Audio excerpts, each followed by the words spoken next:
in YouTube.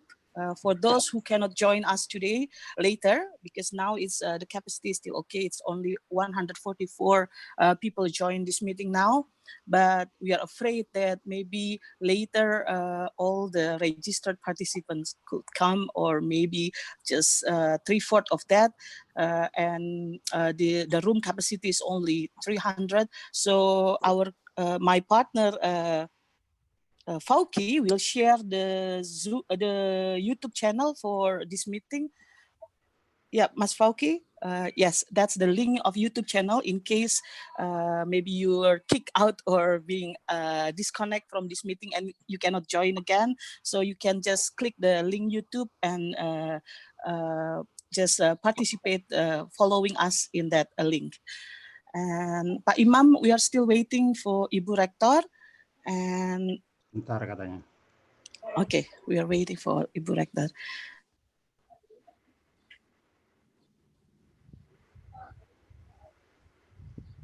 Bapak dan Ibu peserta hari ini yang terdaftar sudah 570, karena khawatir nanti tidak bisa tertampung semua, maka kami sudah menyiapkan link YouTube.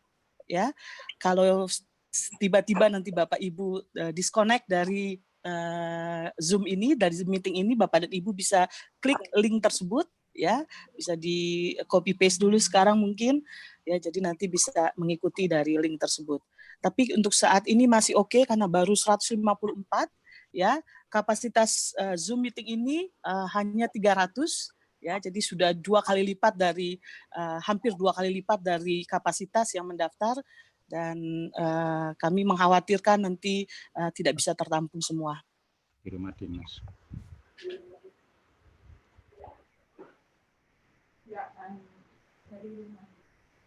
Peserta yang terdaftar ada yang dari ujung Pulau Sumatera, dari Aceh sampai ke Papua, ya, dan juga beberapa tamu dan rekan kita dari Malaysia. Jadi sungguh luar biasa antusiasme para peserta untuk mengikuti acara kegiatan kita hari ini. Ini ada yang menyapa dari Jambi, dari Lombok Timur.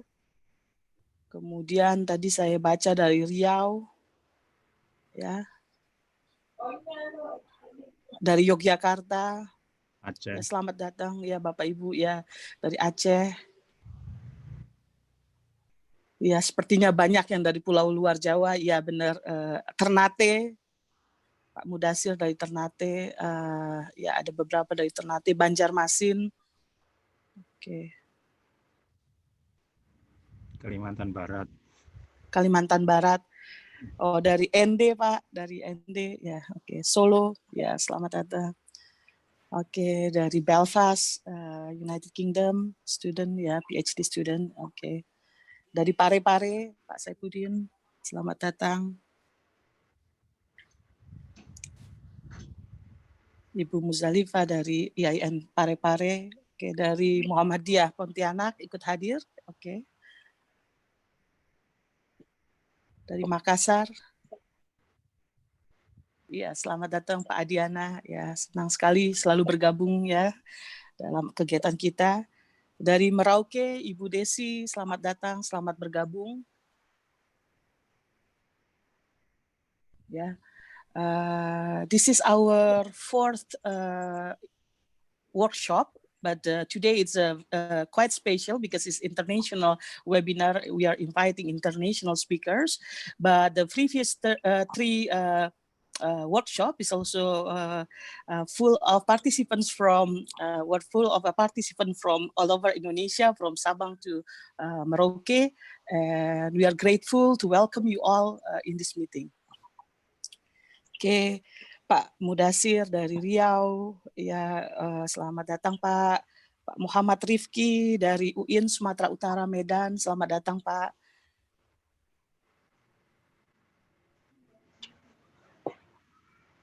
Terima kasih Mbak Mailanya, ya, Iya, mudah-mudahan Pak. sukses. Ya. Terima kasih. Kami dari sangat jelas suaranya, bagus. Alhamdulillah bagus. Ya Pak. Oke, selamat datang Pak Erwin Mahrus dari Pontianak.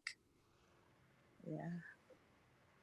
Ada juga Ibu Olga Dona Retsi dari Universitas Palangkaraya. Ya, selamat datang Ibu Dona.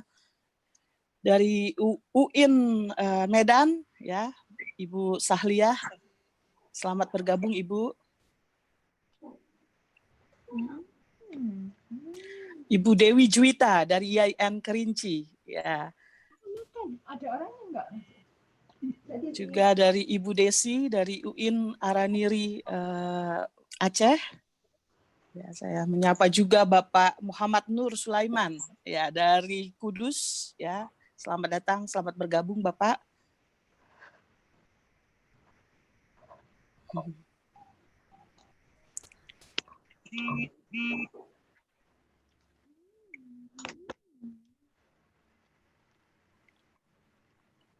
Insya Allah minggu depan kita masih ada webinar juga Bapak Ibu. Kita akan menghadirkan 3 narasumber. Yang satu adalah seorang ahli ekonom, kemudian yang kedua ahli pendidikan, ya dosen kita sendiri ahli pendidikan biologi, kemudian juga Bapak Ibu yang memiliki keahlian, ya Pak Usep, keahlian dalam bidang kajian keislaman. Jadi ada 3 pembicara untuk minggu depan.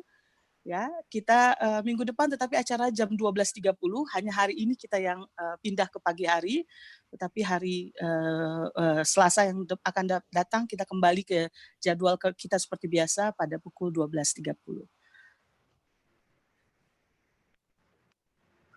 Ya, selamat datang Ibu Sri Dwi Ratnasari dari PGRI STKIP PGRI Pacitan. Ya, Ibu selamat datang. Ibu Wilayla dari UIN Suska Riau, ya. Di sini juga ada beberapa tamu dari Malaysia. Tadi ada Puan Ina, kemudian Puan Noni, ya. Selamat datang, selamat bergabung dari University Putra Malaysia. Kemudian selamat datang juga dari Unsri Palembang, Ibu Dwi Mirani. Selamat bergabung, Ibu. Oke, di sini ada Dr. Ia Roza ya dari UIN Suska Riau ya. Ya, kita juga ada tamu dari Jombang ya, selamat bergabung Bapak Andik ya.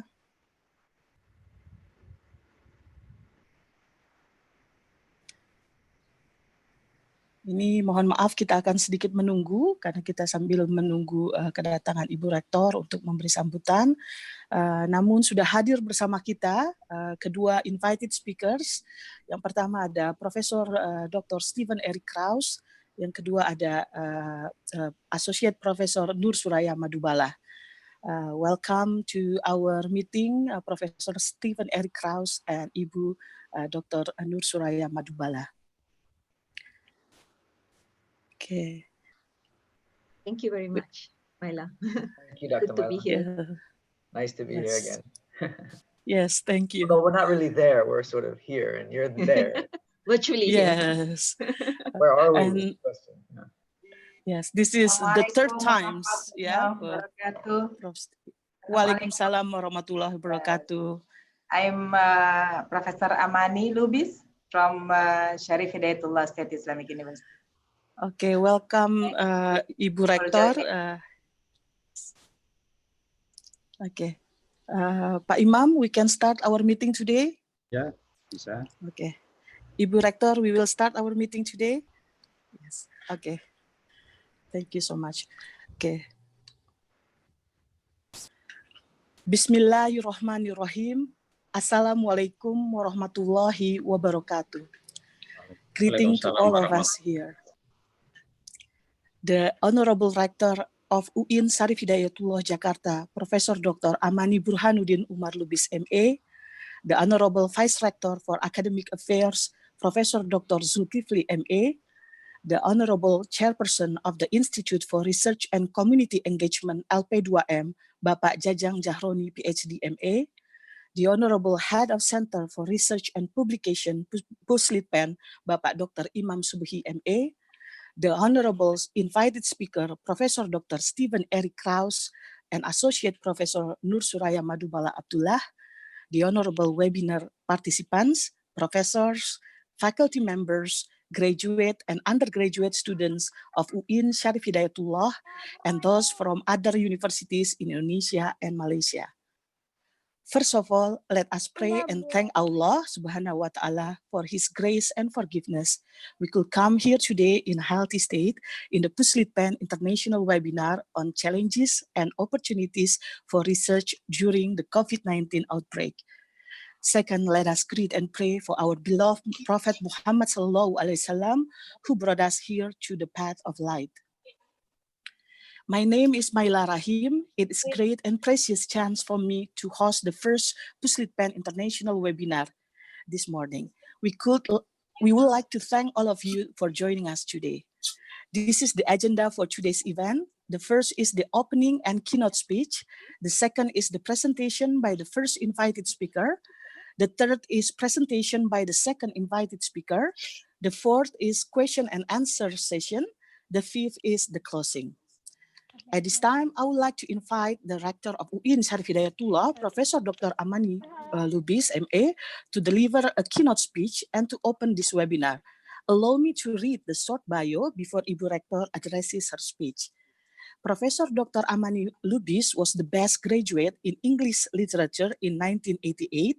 She completed a 3-month short course in Women's Studies at McGill University in Montreal in 1997. Her dissertation was the second best chosen nationally by Ministry of Religion in 2006. Professor Dr. Amani Lubis MA was the best female lecturer at the Dirasat Islamiyah faculty in 2008. She completed with honors National Education Program or PPSA of the National Defense Institute of the Republic of Indonesia, Lemhanas. In May 2015, she was named as Women of the Quran activist by the Islamic Endowment of Iran, Tehran. She was awarded the Female UIN Prize in 2015 by the Center for Gender and Children Studies at UIN Syarif Hidayatullah, Jakarta. She was awarded Active Female Muslim in the Islamic Community by the Forum to Promote Peace in a Muslim Society in Abu Dhabi in 2018. She also received the award Excellent Women in Socio-Cultural and Academic from Sindo Press. Professor Dr. Amani Lubis is a member of the United Arab Emirates Fatwa Council in Abu Dhabi, a member of the Muslim League of Women Committee Jeddah, a member of the Executive Board of the Center for Promoting Peace in the Muslim World Abu Dhabi, a member of the Civil Society Network for Human Security Den Haag, Netherlands, Executive Director of the League of Islamic University, Rabitat Al-Jami'ah Al-Islamiyah Southeast Asia Branch, Chairperson of the International Council of Muslim Women Scholars, Head of Women's Youth and Family in Indonesian Ulama, and of course, Rector of UIN Syarif Hidayatullah, Jakarta. It is truly remarkable that we have the chance to host Professor Dr. Amani Lubis today for a Puslitpen International Webinar. So you have any question on her presentation or to other speakers, please write your name and institution, the name of person you are asking for, and the question in the chat box. Later, I will read your question and invite all the speakers to respond at the question and answer session. Ladies and gentlemen, please welcome the Honorable Professor Dr. Amani Lubis, MA. Ibu, please.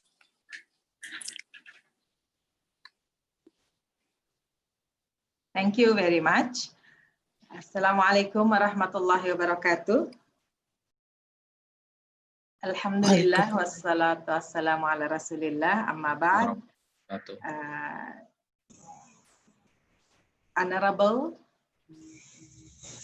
Head of the Center of Research and Public Service in UIN Syarif Hidayatullah Jakarta, or Syarif Hidayatullah Jakarta State Islamic University, honorable the researchers of Indonesia and also from Malaysia, distinguished speakers, as I know some of the speakers from Malaysia, and also there's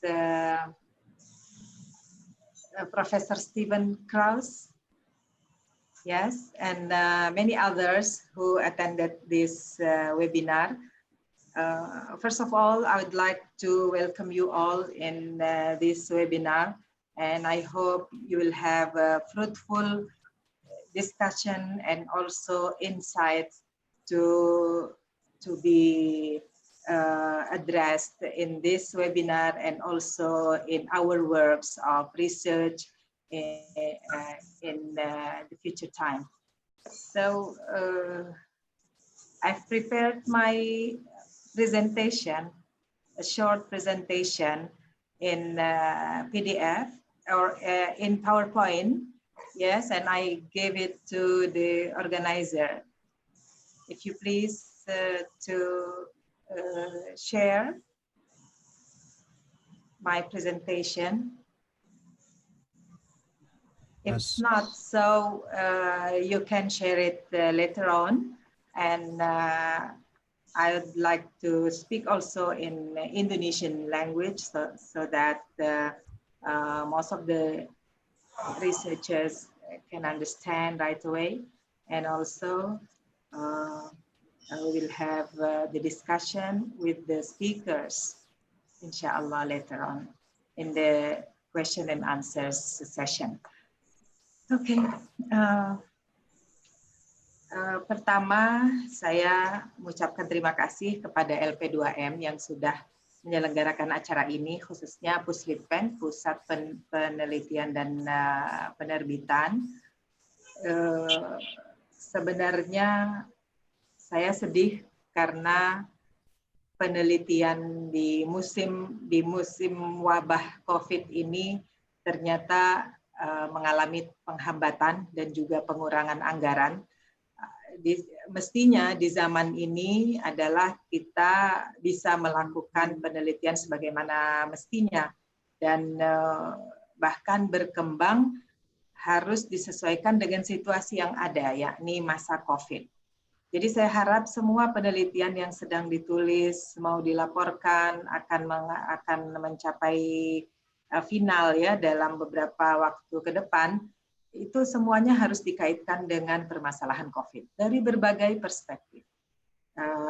Saya mengetahui dari laporan Ketua Puslitpen atau Kepala Puslitpen bahwa di tiap hari Selasa ada presentasi untuk hasil penelitian. Yang pertama bidang penelitian psikologi.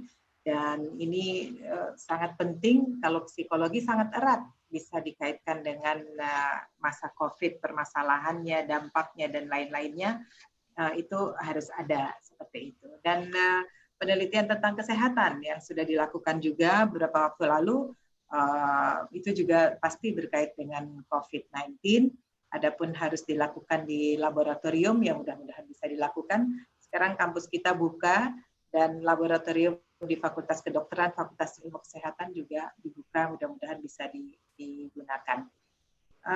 Kemudian penelitian di bidang tentang ilmu budaya, sejarah, dan lainnya itu tentu saya lihat dilaporkan juga bahwa menggunakan internet ya untuk mencarinya atau menemukannya. Lanjut aja ini slide-nya. Ya, kemudian hari ini akan membahas beberapa tema besar tentang ekonomi, pendidikan, dan juga kebudayaan di masa pembatasan sosial ini atau lockdown terbatas ya. Jadi saya harap bidang ekonomi, pendidikan, dan kebudayaan ke depan juga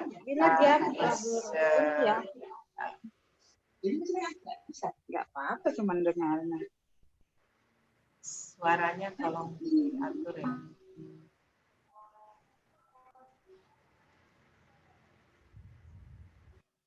Udah ya, oke. Yes, jadi penelitian memang harus disiapkan sebagaimana ada kondisi di masa sekarang ini. Tentu ada challenges ya, kita sudah ada tantangan-tantangan banyak yang kita hadapi. Pertama, kita tidak bisa bergerak.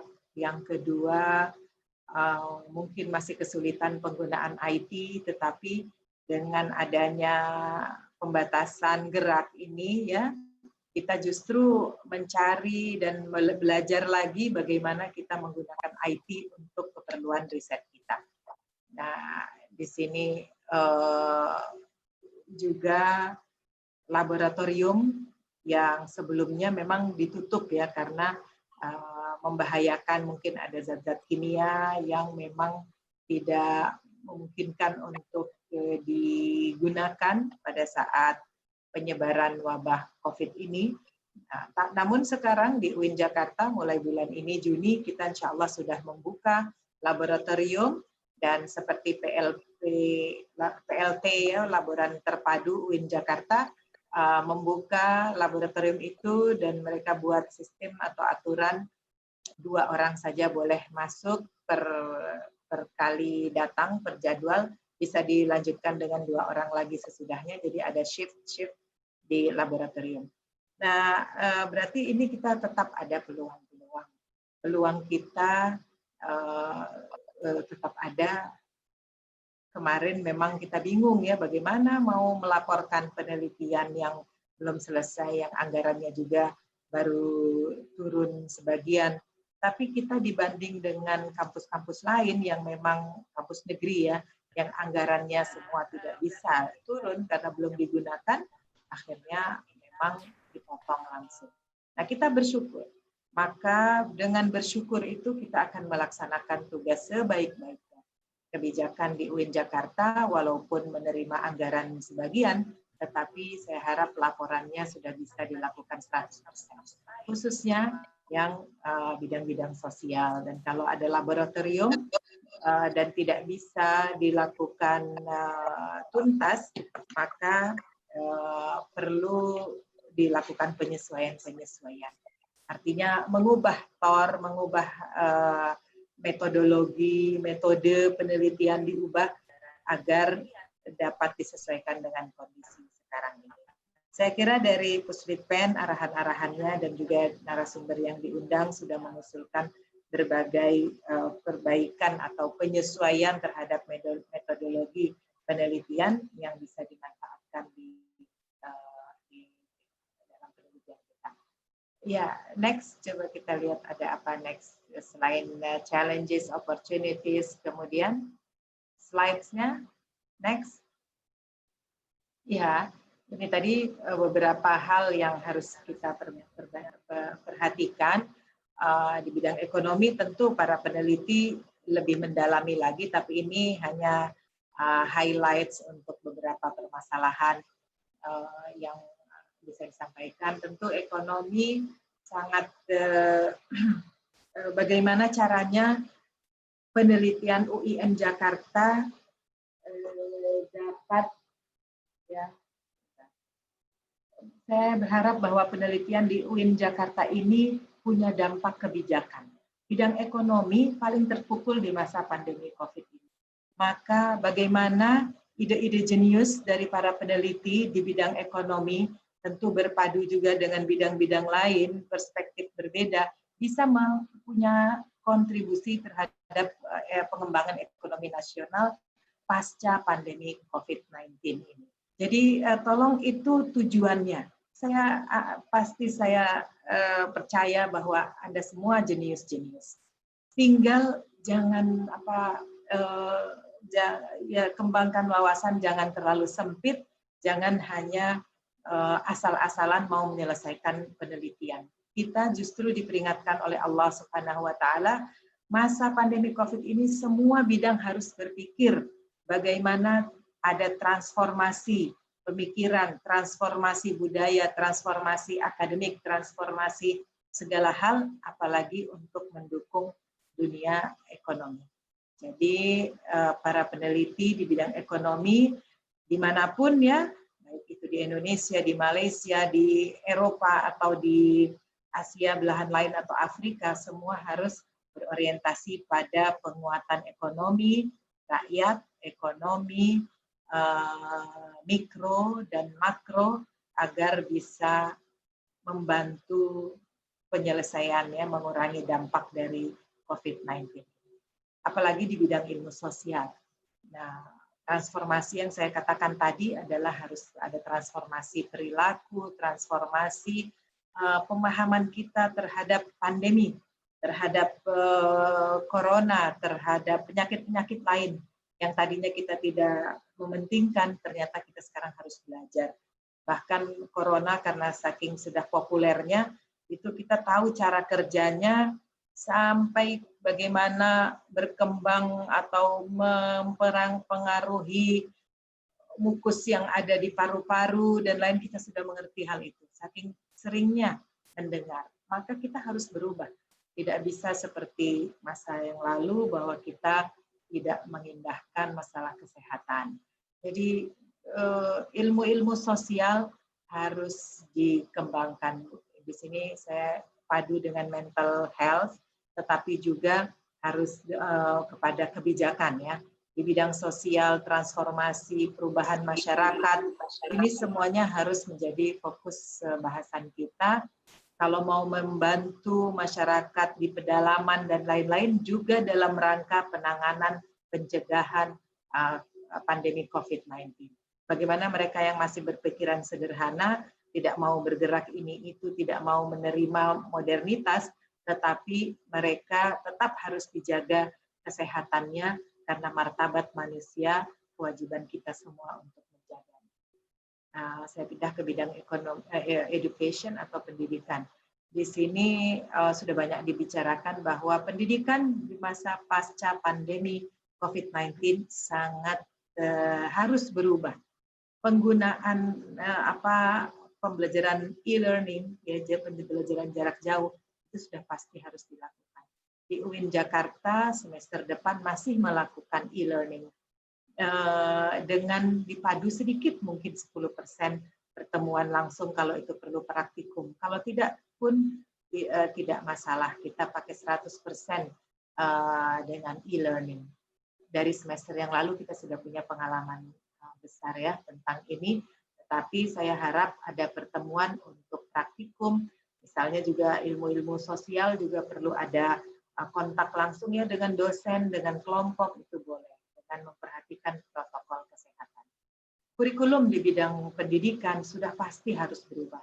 Kementerian Agama Republik Indonesia, Kementerian Pendidikan dan Kebudayaan semua mengajak untuk mengubah kurikulum kita. Jadi pemikir, researchers yang jenius di bidang education harus mampu merancang ke depan, merekayasa ke depan bagaimana membuat kurikulum, bagaimana agar higher education di Indonesia dan di dunia semua bisa meningkat dan berkontribusi positif bagi dunia pendidikan.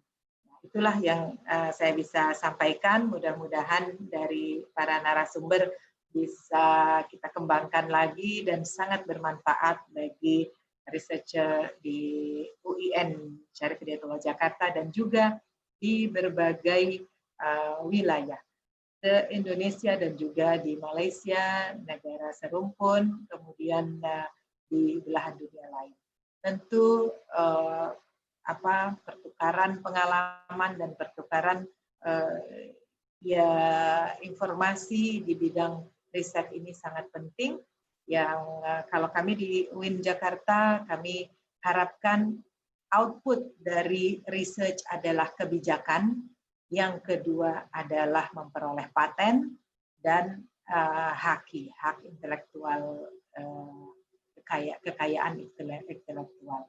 Jadi tujuannya itu, bukan sama sekali asal-asalan menulis 150 halaman tulisan yang akan ditumpuk di rak. Mohon ini perhatian dari semua.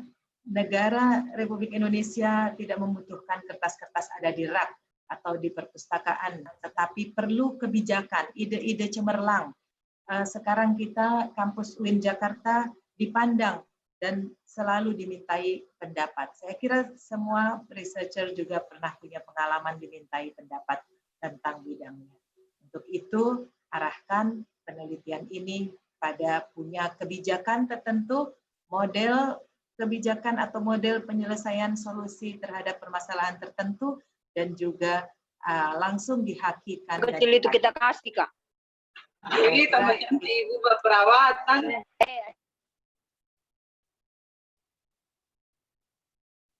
Sudah tidak ada suara-suara. Oke, baik. Saya kira itu yang ingin saya sampaikan, bahwa semua riset yang dihasilkan di zaman pandemi COVID-19 ini harus berdampak kebijakan, haki, dan paten, artinya ada output yang konkret. Dan dengan demikian kita menghargai hasil jerih payah para peneliti. Saya kira itu yang bisa saya sampaikan. Terima kasih banyak atas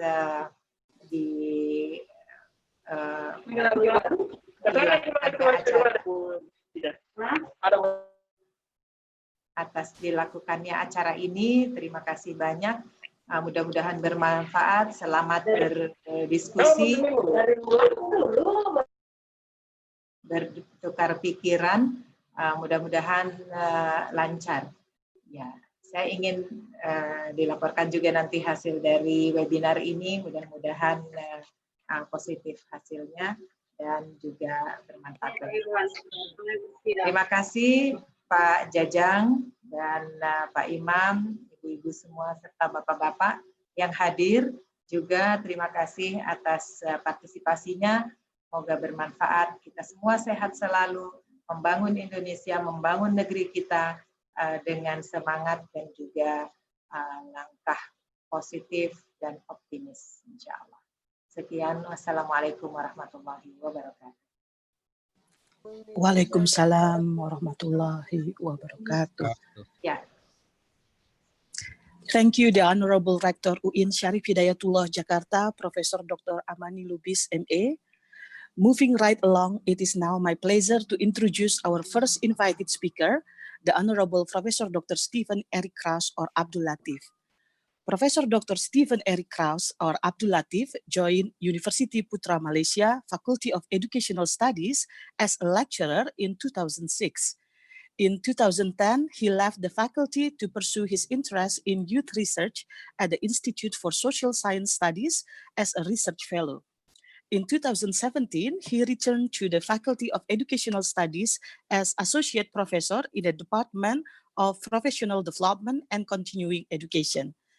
Professor Latif currently teaches graduate courses in Advanced Qualitative Research Methods and Youth and Society, and undergraduate courses in Youth Development and Community Resource Development. He is also involved in a number of research projects related to youth development. His latest research interest centers on the role of interpersonal relation as a support for positive youth development. Current project includes a national study on youth engagement and community connectedness and the personal developmental experiences of young social entrepreneurs. Professor Latif has also been involved in multi-year collaborative research project with the School of Human Ecology of the University of Wisconsin, USA, exploring youth-adult partnership in youth and community program settings. Other collaborative efforts have included research and consultancy work with the Ministry of Youth and Sport of Malaysia, the International Youth Center, Yayasan Chowkit, Adab Youth Garage, the Ministry of Women, Family and Community Development Malaysia, and other public agencies and NGOs. He is a foundation member of the Center for Applied Youth Research, Tasmania, Australia. In 2010, he was awarded the Majelis Penerbitan Ilmiah Malaysia atau MAPIM Award for the Best Journal Article Award in Humanities and Social Sciences. He has published over 80 peer-reviewed articles in national and international journals and regularly assists students and colleagues through a variety of training activities related to qualitative research methods and journal article writing. The title of the presentation by Professor Latif today is Conducting Research Fieldwork During the Pandemic. Ladies and gentlemen, please join me in welcoming Professor Latif.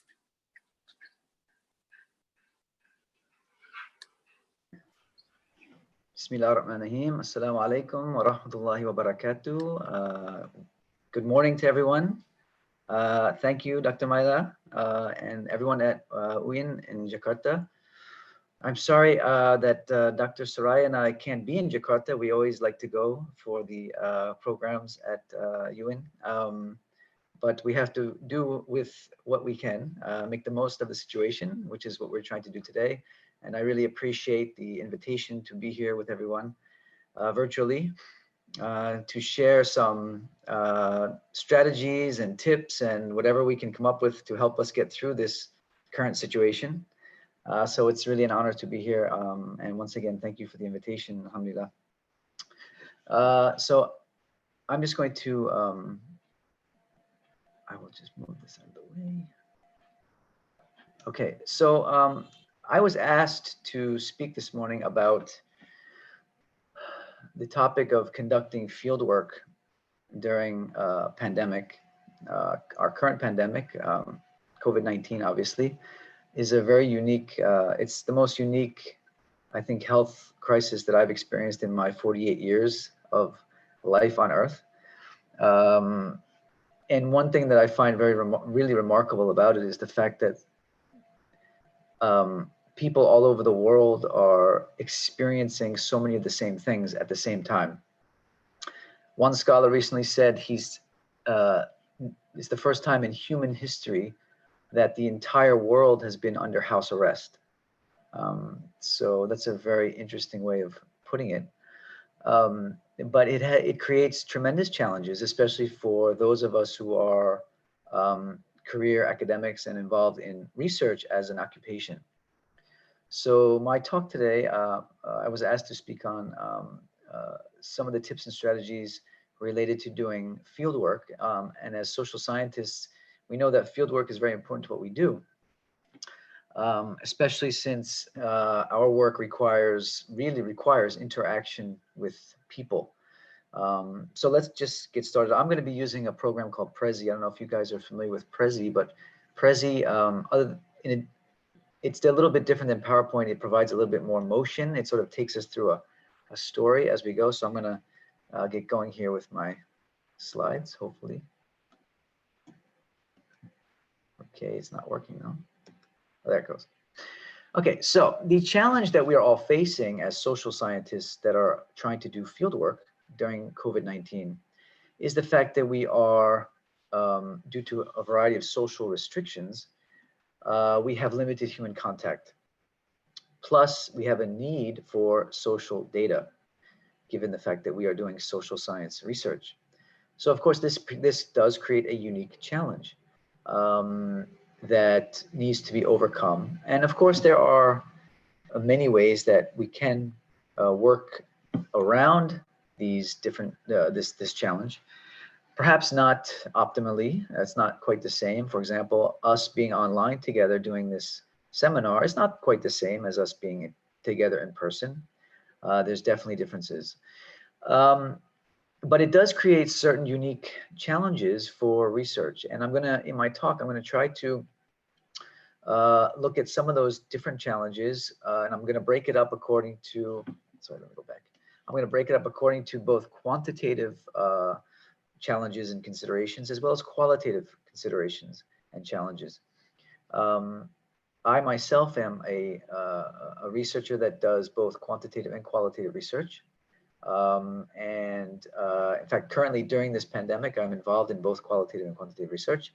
And so I'd like to sort of touch on both of these because I think when we talk about field work, it does encompass both paradigms, the qualitative and quantitative paradigms. So in terms of social sciences, pandemics, of course, create this problem of distance.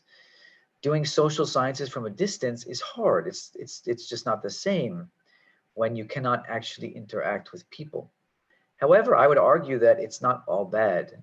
There are advantages, and there are actually advantages, and there are disadvantages, obvious disadvantages. We are gifted, I think, especially as a Muslim, I feel grateful for the fact that we do have technology. And when technology is used in a beneficial way, it can be a great advantage, as today's program would testify to. It can be a great advantage for us and to us. Of course, it does come with its drawbacks as well. But I think today I will focus mostly on the advantages. And as scientists, as researchers, it does provide a lot of advantages. We have in many ways become technology dependent, which means in effect that we are also resource dependent. And this does create problems because, as we know from education, the educational situation, that, for example, students and even schools and teachers and so forth that don't have the resources they need to have the technology to conduct, for example, online learning, it does create tremendous problems, and it creates gaps between those who have certain technologies and those who do not. The same is true for research. For those of us who have access to certain types of technology, as well as the people we're researching, if they have access to those technologies, it can be a great benefit to our research. However, if we don't, and if they don't, then of course it creates other problems. I would also argue that in doing social sciences from a distance, that we must be very good. We must be very good at planning our work, coordinating our work, and we must be very active in the online social space, because in the online social space is where a lot of our where most of our interaction will occur, and it's where a lot of our data will be collected. Okay, so we have to be very good at planning how we go about it. Distance, again, when we are connecting with people and communicating with people in an online format only, it does require a lot of ongoing, everyday sort of connection and contact. People can easily disappear in cyberspace, and I've had that experience with some of my colleagues we are involved in research together, and people can just choose to go silent, and there's really no way of tracking them down. So having that constant contact and having really strong planning for our research is really important during these types of situations and times. Isolation is an interesting thing. I find that as a scientist, as a researcher, isolation can be a great benefit. There are times where we need to be isolated, where we need to separate from our work and from the people that we are studying, to really think and to really reflect on what it is that we're doing, what we're studying, reflect on the data that we're getting, and so forth. So I think isolation in situations like this, if we can find isolation, not everybody can, there's often an assumption that just because we are experiencing social distancing, therefore we're isolated. Well, not necessarily. A lot of people have family requirements and responsibilities that they have to meet. And so they don't actually have get that isolation. But isolation can be a good thing as a scientist, as a social scientist. In terms of researching in context, the context of a pandemic, digital literacy, of course, as we know, becomes a must in most cases, right? And we have to be engaged in our own ongoing learning. We have to continue to learn. One of the really nice things that I think has come out of this whole this pandemic is the fact that there's just so many opportunities, such as today's seminar, so many opportunities to learn about the new technologies out there, to learn about how they can be applied in educational settings and research settings. There's just so many opportunities out there that are free. If you have access to internet, they're free, and we can really take advantage of these. And I think that this is something, it's the democratization of knowledge, if you will. It's something that we have to really be on top of. Although I think you can overdo it as well. I don't think we need to kill ourselves in terms of digital literacy. I think we need to know a few tools, and we need to know them well, and we need to be flexible so that we can apply them in different situations. Timelines are really important. I think we need to be very strict with timelines, especially in a digital and online environment during a pandemic. It's hard sometimes because there are things like health crises that come up, right? Suddenly somebody in the family gets sick, or one of your colleagues gets sick, and suddenly your timelines become all out of whack.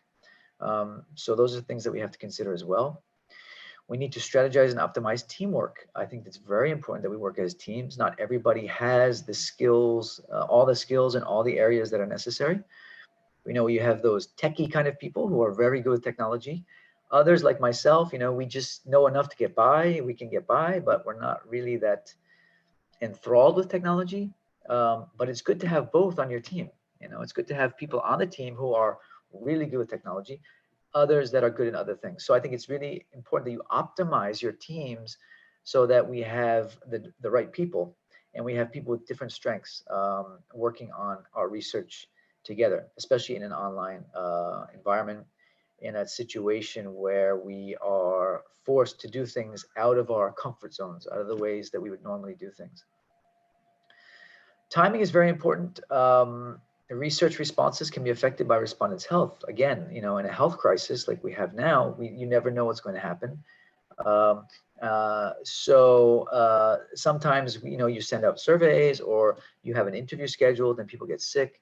You know, so always having backup, having plan Bs, those types of things. And this has, again, to do with planning your research is really important. And lastly, here, I would just like to, of course, emphasize the importance of communication. Communication is critical. Communication is always critical, but when you're limited in terms of your communication, when you can't just go and knock on someone's door and say, hey, you know, let's just sit down and chit chat about our research, you know, you have to schedule a time to have a Zoom meeting, for example. You know, communication is critical. So we have to be very strategic in terms of how we communicate, when we communicate, and when we get the opportunities to communicate, that we make the most of those opportunities. Research really relies on good teamwork. It relies on good, strong communication, substantive communication. And I think those are things that really need to be emphasized and prioritized.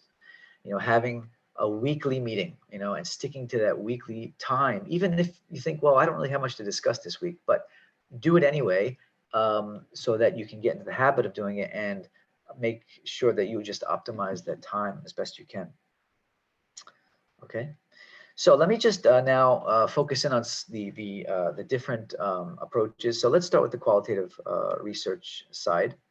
I myself am, I'm more of a qualitative researcher than I am a quantitative researcher, although I do both. One of the things about qualitative research during a pandemic is very interesting, because qualitative epistemology, it requires a certain level of interaction with our respondents.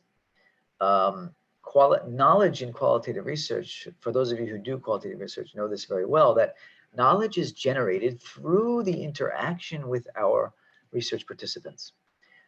We, as qualitative researchers, we tend to be hesitant to use the term data collection, even because we don't really feel that we're collecting data as much as we are generating data through the interaction that we have with our participants. You know, the ice breaking, the bonding, the observation, the engagement through two-way interview, group interview. Okay, these are all part and parcel of the qualitative epistemology that requires a great deal of interaction. So that makes it obviously difficult to do in a pandemic when you have social distancing. So our question as qualitative researchers, the big question is, how do we make up for this, right? How do we make up for this? Fortunately, again, as I mentioned before, the great blessing that technology can be does allow for certain types of interaction. Now, of course, it's interaction that's mediated through technology. It's not direct interaction. However, it is still interaction in various forms. And in fact, in qualitative research in general, not all of our data that we use in qualitative research is actually based on interaction. For example, when we study archives or we study documents, we're not actually interacting with people, right? We're interacting with data, textual data. So this forces us in an online environment as researchers, qualitative researchers, it forces us to do more of that sort of document analysis, archival analysis type of research. Okay, and it's not always digital or online. So this is not an exhaustive list, but I'm just going to take us through quickly some of the sort of major methods that we can use in pandemics. Some of you may already be using some of these or have used some of these. Yes, technology helps, but it's not always required. In fact, there are many researchers that are doing qualitative research that are not using technology, but of course, technology does make it easier. So the first one I'm going to just highlight is online interviews. And of course, nowadays, we have many programs and applications that we can use to do online interviews. Again, it's not the same as doing a face-to-face sit-down interview with somebody. Again, you lose by doing an interview through a media. You sort of through a technological media, you sort of lose a certain type of dynamic that is really priceless when you're doing an individual face-to-face interview. It's not the same. But again, it is still an interview. It can still be used. The data can still be used the same. And one of the nice things about these applications like Zoom, for example, is that we can record them. I'm not going to get into the ethics of research so much. I'm going to leave that to my colleague, Dr. Soraya, who's going to talk about ethics after this. But of course, there are a lot of ethical things we need to keep in mind, ethical issues related to this. And of course, if you're going to record the interview, you have to, of course, come to an agreement with your participants about that. However, it does make it easy to capture and record the sessions because it's built into the software, right? And these interviews can be both individual and they can be group interviews. You know, nowadays we can do a group interview like we have just right now. We have a huge meeting with hundreds of people, but you can do a group interview with 5 or 10 people as well. So that's one of the, I think that's one of the major approaches that we would use to do online data collection. Qualitative research would be online interviews. Another one would be, of course, online documents and archives. And nowadays, because of digitization, so much of our archival data and information, especially if you have access to a good library. Nggak mendengar nih, kayak apa caranya supaya jelas kedengarannya? If you have access to a good library, you can easily get good archival data or document data. So documents can be reports, financial reports, annual reports, policy reports, etc. Many different types of documents that can become data for our projects, as well as archival data. And archival data can be really anything that's in written form. Historical data, cultural data, stories, textual types of narratives and those sort of things. Even music can be studied in qualitative research. Qualitative research, really, you can study pretty much anything that's in textual form. Photo elicitation is another one. And for those of you who are not familiar with photo elicitation, is the use of a camera or a voice recording app to take photos, to make videos or voice memos about everyday practices and interactions. And these can then be shared with researchers.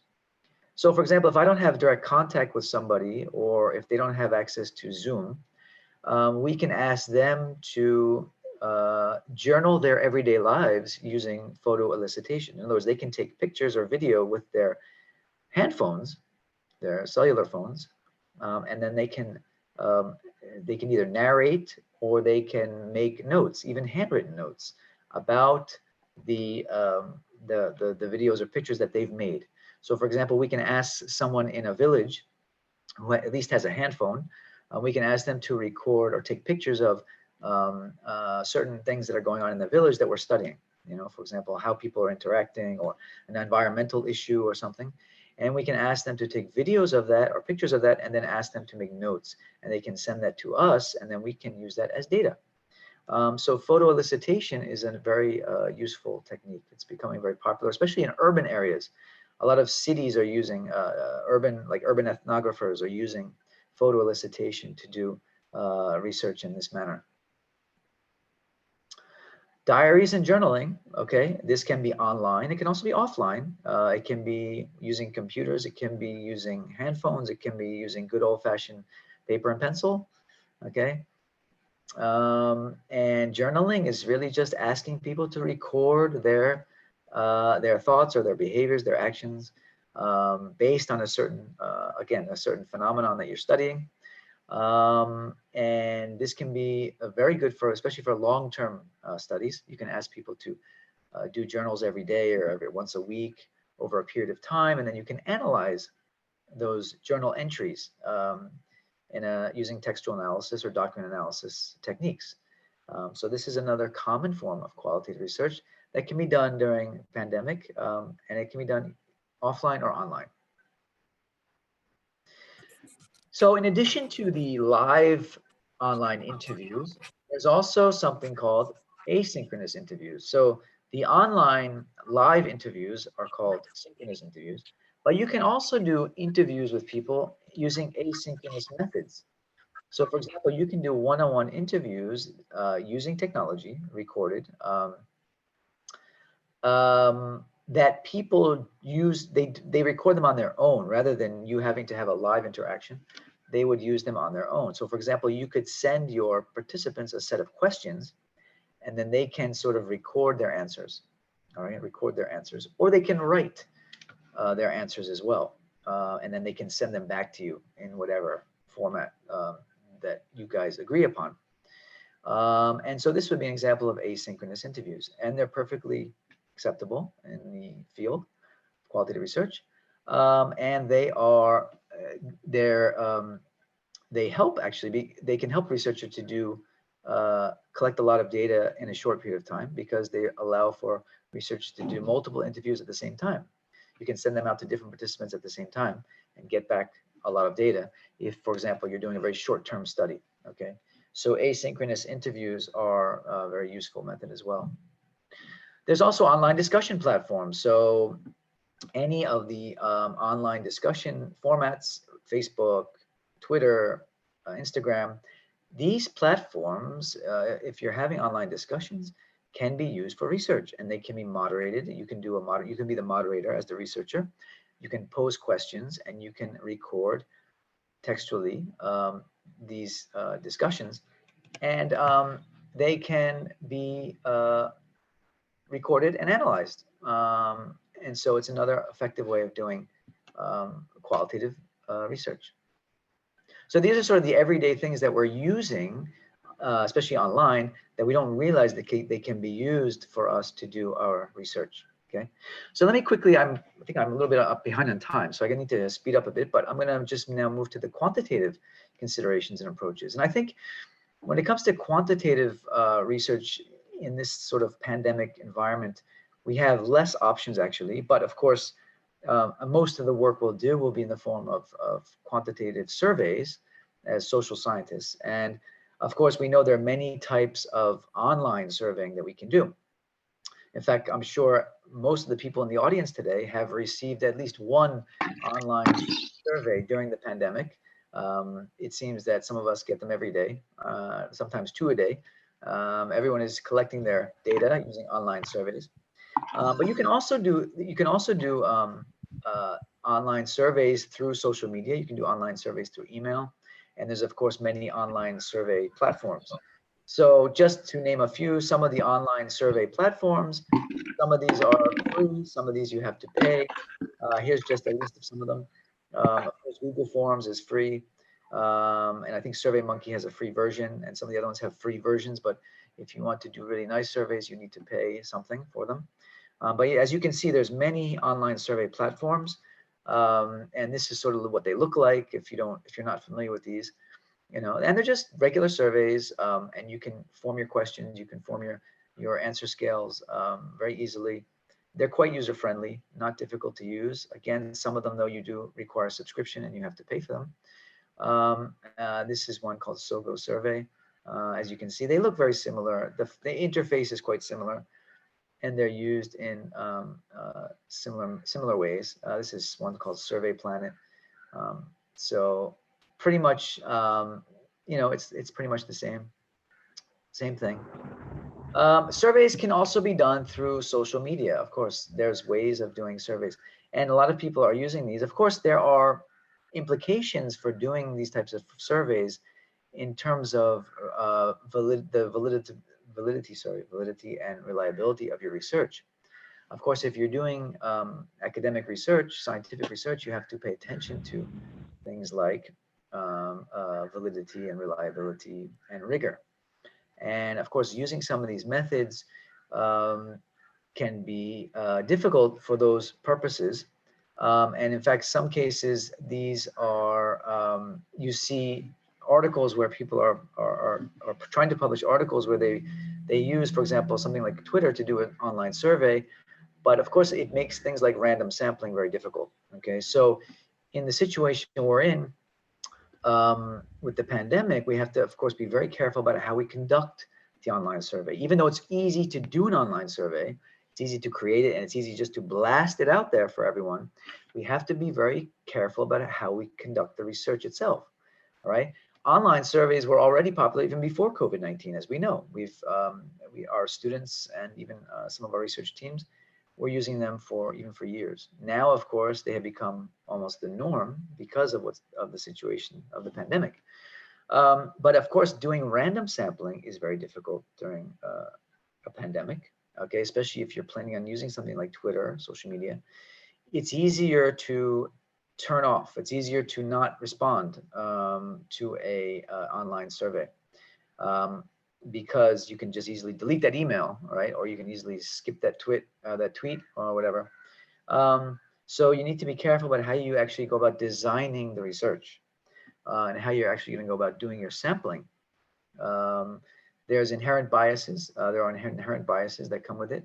For example, for one, when you do an online survey, there is always the threat in the sense that you're using a medium, which is an online medium, which automatically rules out those people that do not have access to technology. So you're already sort of segmenting your sample in that way. All right. It requires people to keep communication lines open. Sometimes when you need to follow up with people about whether they've responded to your survey, sometimes they just don't answer. It's hard to get communication. I was looking at the response rates of online surveys, and it was very interesting. They range tremendously depending on the type of survey, depending on the field of study. They range, but on average, it's something like 20 to 30% on average. So you have to keep in mind that 70 to 80% of your respondents, there's a good chance they won't respond to your online survey, okay? And of course, there's a lot of ethical considerations that need to be dealt with, and Dr. Soraya will talk about those in a minute. Online surveys. I'm an honest person, but when I take an online survey, I'm a big liar. Yeah. So there are a lot of principles that need to be followed when it comes to online survey practices. We have to follow good practices, even though it's an online survey. So, for example, as I mentioned, response rates. This is from some research that I pulled, looking at response rates through email. They say that 40% is average, 50% is good, and 60% is very good.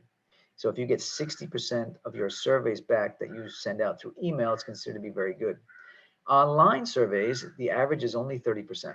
Okay, so it drops if you use an online platform. It's a bit more, because email is a bit more personal, and so people are a bit more prone to answer if you send it a more personalized invitation. Radich in 2017 says response rates depend on your survey instrument. For example, online, 2% is a fine rate if your population of interest is the general population. So if you're blasting out to the general population, a 2% response rate is considered to be good. The response rate itself does not mean anything about the quality of your data, okay, or your survey. What's more important when you do your online surveying is that the non-response bias, okay, for example, those that maybe it takes them you have to remind them 2 or 3 times to respond, okay, the non-response bias and the representation of the population is what's of interest, okay. So so it's more important that you make sure that your sample is representative of the population that you're studying. That's more important than the actual overall response rate. Your goal is not a high response rate per se, but the representation of the population of interest, okay, and low non-response bias. So it's important that we don't focus too much on response rates. We want to make sure that those responses that we get are representative of the population that we're studying, okay? And then other researchers have identified 4 types of online surveying response bias that we need to be aware of. So there's something called sampling bias, okay? And this, of course, is restricted to those who are more frequently online. So if you are only getting responses back from those who are regular users of the internet, for example, there's a bias there, right? Especially if you're studying something like internet use or ICT use or something, you're gonna have a very biased sample, okay? So they say it's very important to vary your online platforms. Send out some emails, some through Twitter, some through whatever, WhatsApp, Okay, so vary the platform so that you don't get a group of people that only are using one platform. Okay, so non-response bias, as I mentioned, you want to make sure that your non-responders, those who don't respond, are no different in terms of their responses are no different in terms of those that respond right away. Okay, so there are some tests that you can do to ensure that there's no non-response bias. Response bias, so acquiescence. So people are they're prone to answer. They just answer whatever. 55555. Okay.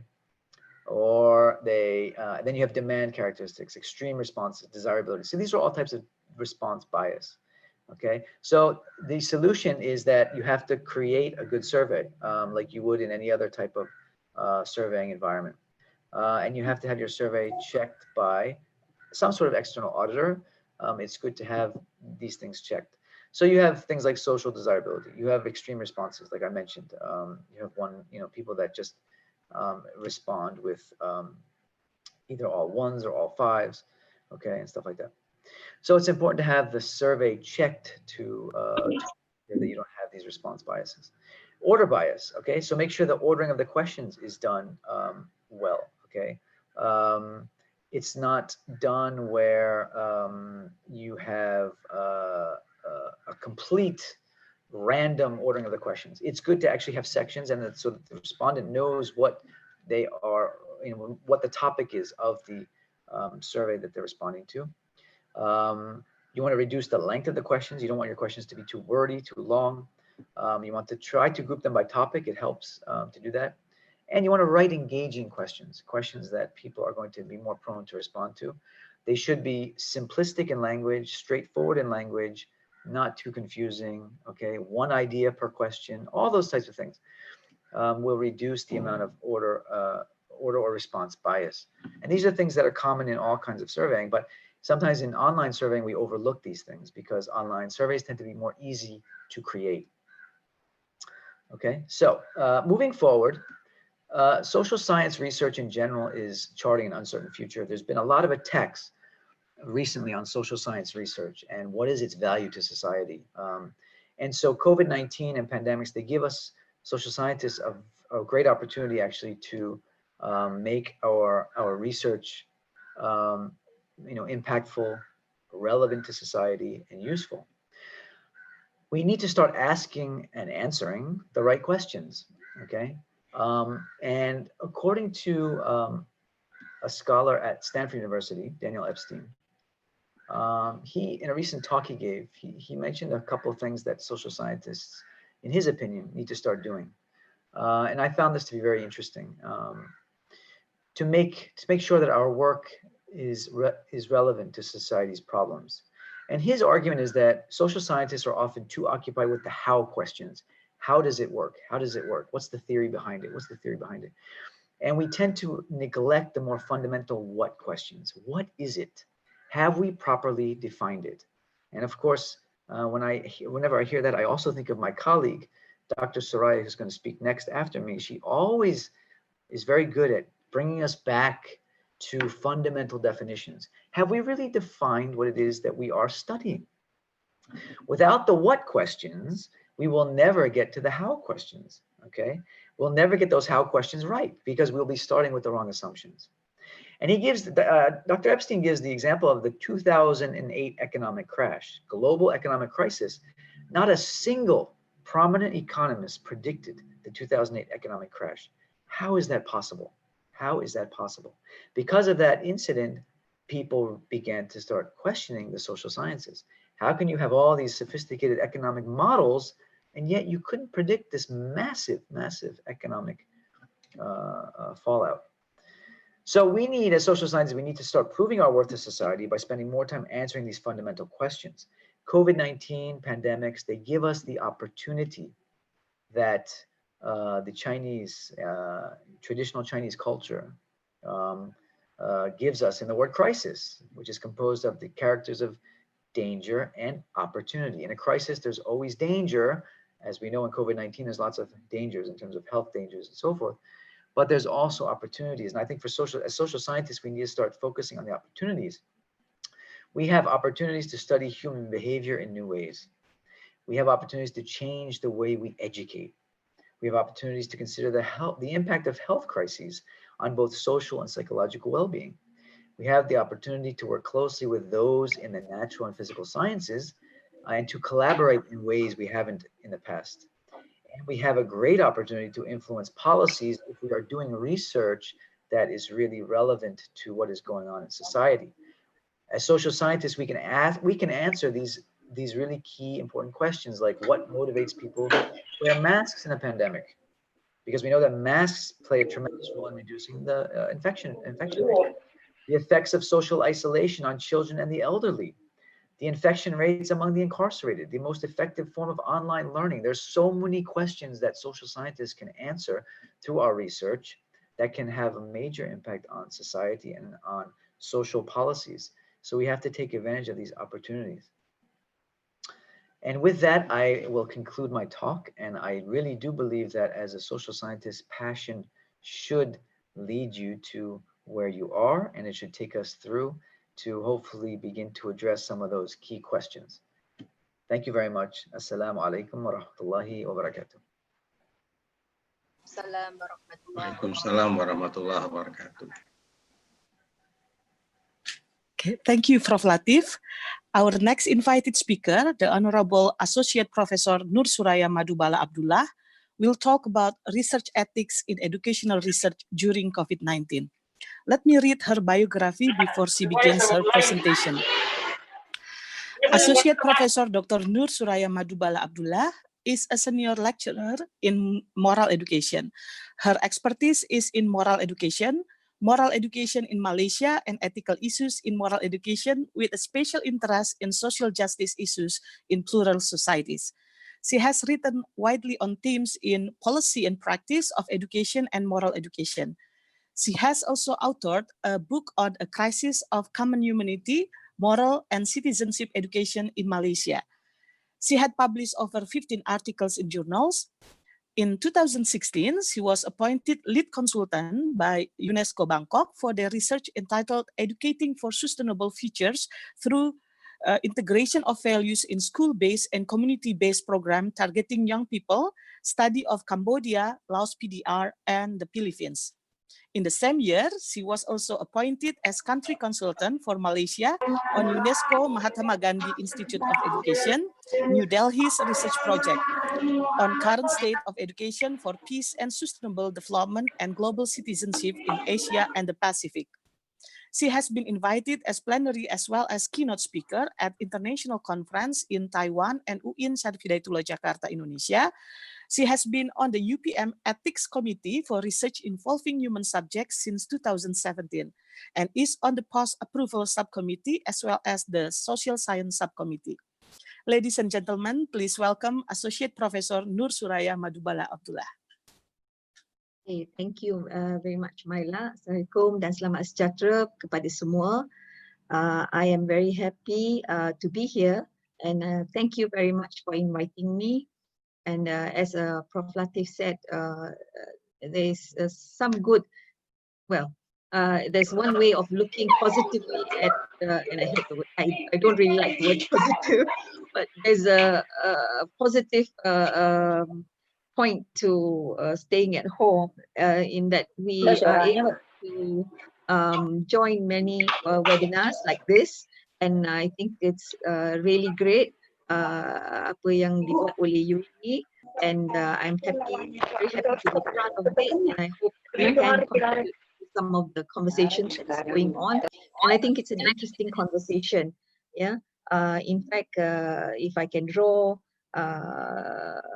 from Prof. Amini's yang berbahagia Prof. Amini tadi, ya, saya juga saya rasa macam apa yang beliau cakap tentang keadaan pada masa ini, tentang cabaran yang dihadapi dalam suasana baru ini, membawa kepada banyak perkara yang perlu kita ambil kira dari sudut penyelidikan khususnya, dan penyelidikan terhadap dalam penyelidikan yang melibatkan manusia, which is what I'm focusing on, research that involves human subjects.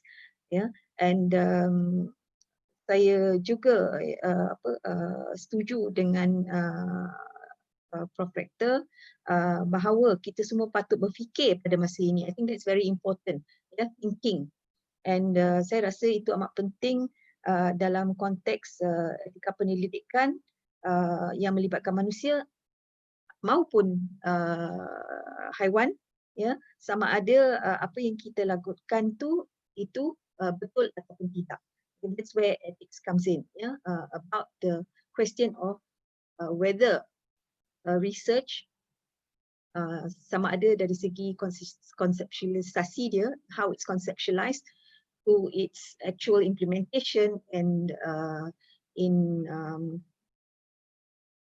sharing the knowledge that is found, harus mengambil kira etika. Saya juga setuju tentang kepentingan kebijaksanaan. Itu satu lagi yang disebut oleh Prof. Rector tadi. Wisdom is very important sebab dalam konteks kita menghadapi cabaran krisis ini, COVID-19 ni, kita nampak seperti juga yang dikatakan Prof. Latif tadi bahawa kita perlu membuat pilihan-pilihan yang mengambil kira bukan sahaja kesesuaian metodologi dia tetapi juga keadaan subjek yang terlibat. So it's not, it requires a certain practical wisdom. So we might be trained to be researchers, however, we do need to apply it in situations where one of the issues that maybe I might touch on later in the paper is that kita perlu mengambil langkah-langkah sebagai penyelidik untuk mendapatkan maklumat ataupun bantuan jikalau kita tidak mempunyai kepakaran, seperti yang disebut oleh Prof. Latif tadi.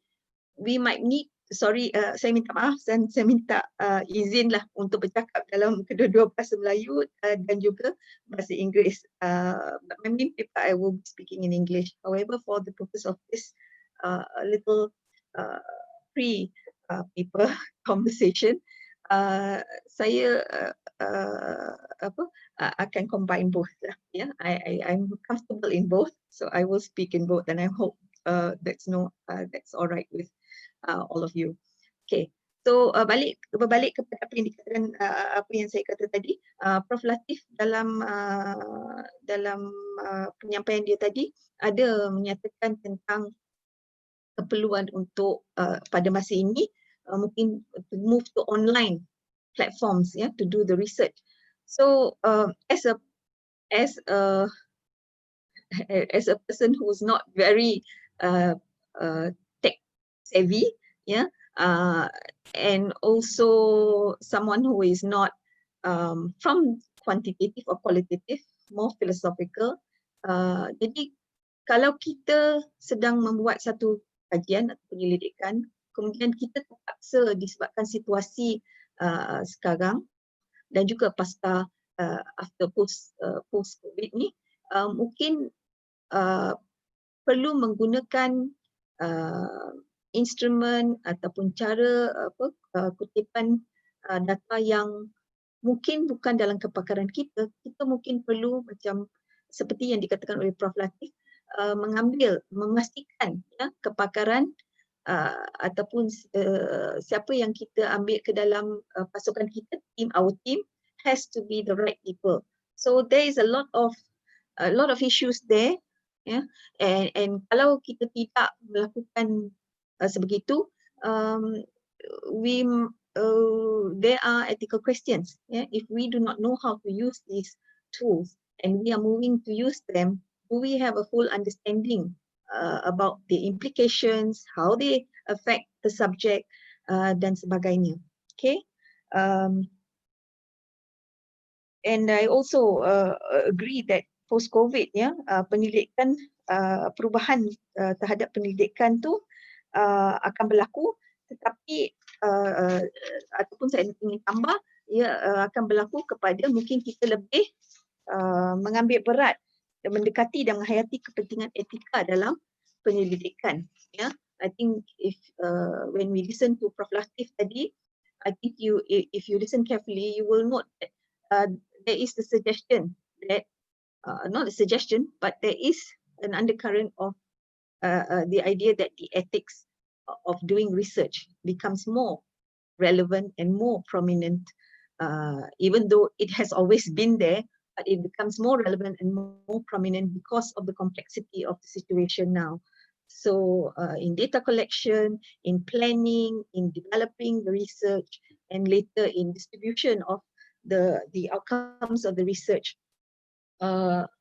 many things need to be considered, which involve a lot of ethical questions. I also share Prof. Latif's point about the challenge, especially for career academics at present. And as a career academic myself and my colleagues themselves, I can see how some research, in fact, many research has come to a halt. And my own students and other students in postgraduate students, especially, and even those students who are doing their final year projects, undergraduate students, I think everybody is affected by this, and completion of the studies will definitely be held back. In fact, maybe some studies may not be able to proceed and might need to be reconsidered in light of the situation. Okay, in social science, I think, as in science as well, in medical fields, I think in both areas the research will definitely be and depending on the stage of the research, and even if it's at the beginning stages, it might need to be relooked. You need to re-examine whether this kind of research that you have proposed can go forward in the situation. And because COVID-19, even though, for example, in Malaysia, we have come out of the lockdown, there are still procedures in place, SOPs in place that we should follow, but this won't be. I think there is definitely the idea that this is not something that will go away in anytime soon. So at least for the next 2 years, while they develop a vaccine, and that is another question in itself, and also an ethical question, that when the vaccine is developed, how many of us would be able to have access to it and when? So I think this is something that will go on for some time, and so we do need to consider a lot of things. Right. So so my presentation this morning will be about the place of ethics, research ethics in general, and looking particularly at educational research. But I think there's no difference whether it's in educational research or in any other kind of research. Research ethics underpins the whole of any kind of study that's being conducted. So as we can see, it is definitely an understatement that COVID-19 has changed the lives of people. I think it has changed the lives of everybody. I don't think there is anyone who is not touched by this crisis, and the way they have been touched may be different, but definitely everyone has been touched by the crisis. And the research community, as we can see from both the presentations, are definitely affected to different extents. And it has and this is where it becomes very important for us to us as researchers, whether academic researchers or researchers outside academia, that we need to look into the questions of ethics in times of COVID-19. In fact, one paper in the Indian Journal of Rheumatology in March this year was actually titled "To Act or to Wait for Evidence on that specific topic before proceeding with a research." So, or the outcomes of the research. So this tells us how the issue of research ethics in the time of this crisis is addressing the idea that we can disregard ethics because of the urgency of the situation, because of the need, and so on and so forth. So this is where I want to touch on the idea of ethics in research and its place during these trying times. So firstly, I want to look at what does research ethics mean as a whole, yeah, and secondly, do we need to reconsider the place of ethics in research? Because there is this assumption that during, as I said before, during crisis situation, especially COVID-19, as Prof. Latif said just now, it is something that is unprecedented. Maybe it has happened over the ages, yeah, it's not something new. However, it is something new when the whole world is, as he said, under arrest, house arrest. And I think nobody, I definitely did not think that you could actually put everybody under house arrest, right? I would never have imagined that maybe Prof. Latif, 43 years, mine is 57 years in this world. I wouldn't have thought about it, thought that it would happen. And it just happened very suddenly. And I think that makes it very interesting, yeah? Not only interesting, but something where we do need to consider where is the place of ethics in research. Is knowledge in an emergency or crisis situation more important than adhering to standards in doing research, from planning to reporting and beyond? If yes, in what way is it important? And if no, why not? So I will try and address or touch on these questions in this paper.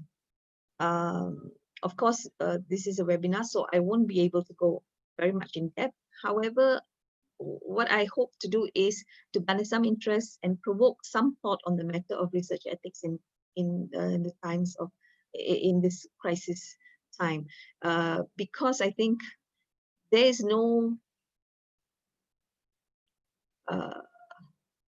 particular answer to this question, and I think researchers, we have to, as researchers, we have to ask ourselves this question, because I don't think it can be imposed.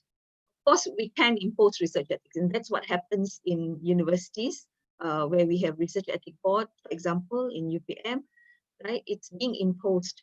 However, imposing something doesn't mean it will be done. It has to come voluntarily. It has to be internally motivated to have the kind of commitment to looking at all the issues, ethical issues that may arise from the method to the actual data collection process and beyond, okay, reporting, etc. So for me, I think this is why I'd rather focus on, at the end of this paper, that we reflect together the place of research ethics. Although there is some argument to be made here, but at the end of the day, it is the researcher who has to consider this. It is the researcher that has to reflect and understand and decide where is ethics in their research process and who they are as researchers, and to remember who they are dealing with, their subjects. And that could be animals, and that could be human subjects. But in the context of social science, especially education, we are dealing with human subjects. Okay, so let me first begin with painting a brief picture scenario for research and researchers based on the nature of the pandemic, which I have touched on a little bit just now based on our previous speakers. Among some of the current observations you can see in literature at the moment, coming from literature at present, include the following. First, there is an increased and urgent demand for certain research to be prioritized. For example, as I said, the vaccine, right? Because of the urgency to develop a vaccine, these researchers are being pushed forward, and they suggest that ethics be set aside in order to deal with them because of their urgency. There are also studies in social and behavioral studies, such as mental health issues, which are also gaining traction because, as I think many of us know and maybe have felt, staying at home is very difficult, and many issues have arisen because of staying at home. Yeah, being in a lockdown, in a situation where you are not always you find many incidences or differences of dynamics happening in the home. For example, there has been said that there is a rise in abuse, cases at home due to this lockdown, for example, right? In education, I think as Prof. Latif mentioned just now, there's a lot of scope for finding new ways to teach, such as the use of technology, online platforms, challenges of learning in new environments, and also psychological stress faced by students. So that is one scenario for research at the moment, right? Urgency and increased demand for certain kinds of research. The second thing that we can glean from current literature is about observations from current literature on this pandemic issue, is that there are ethical issues brought up by the pandemic, such as the observation, for example, that clinical trials, one observation that we can use as an example is that clinical trials, the knowledge that clinical trials produced and the innovations that result must be informed by a commitment to justice, right? In ensuring equitable access to resultant interventions. In other words, there is the issue of social justice in the kind of research that's being done. You cannot, or rather there is the observation research that is being done has to have a higher reason or higher basis, right? For example, justice. There must be a commitment to justice and ensuring that everybody gets the benefits of the research, not only a select group, right? So that is another observation being made about research in this current crisis.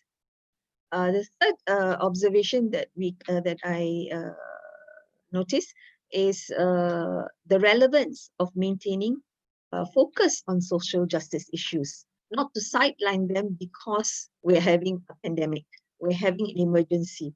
So research also has to be ethical in the or there's issue of maintaining important research.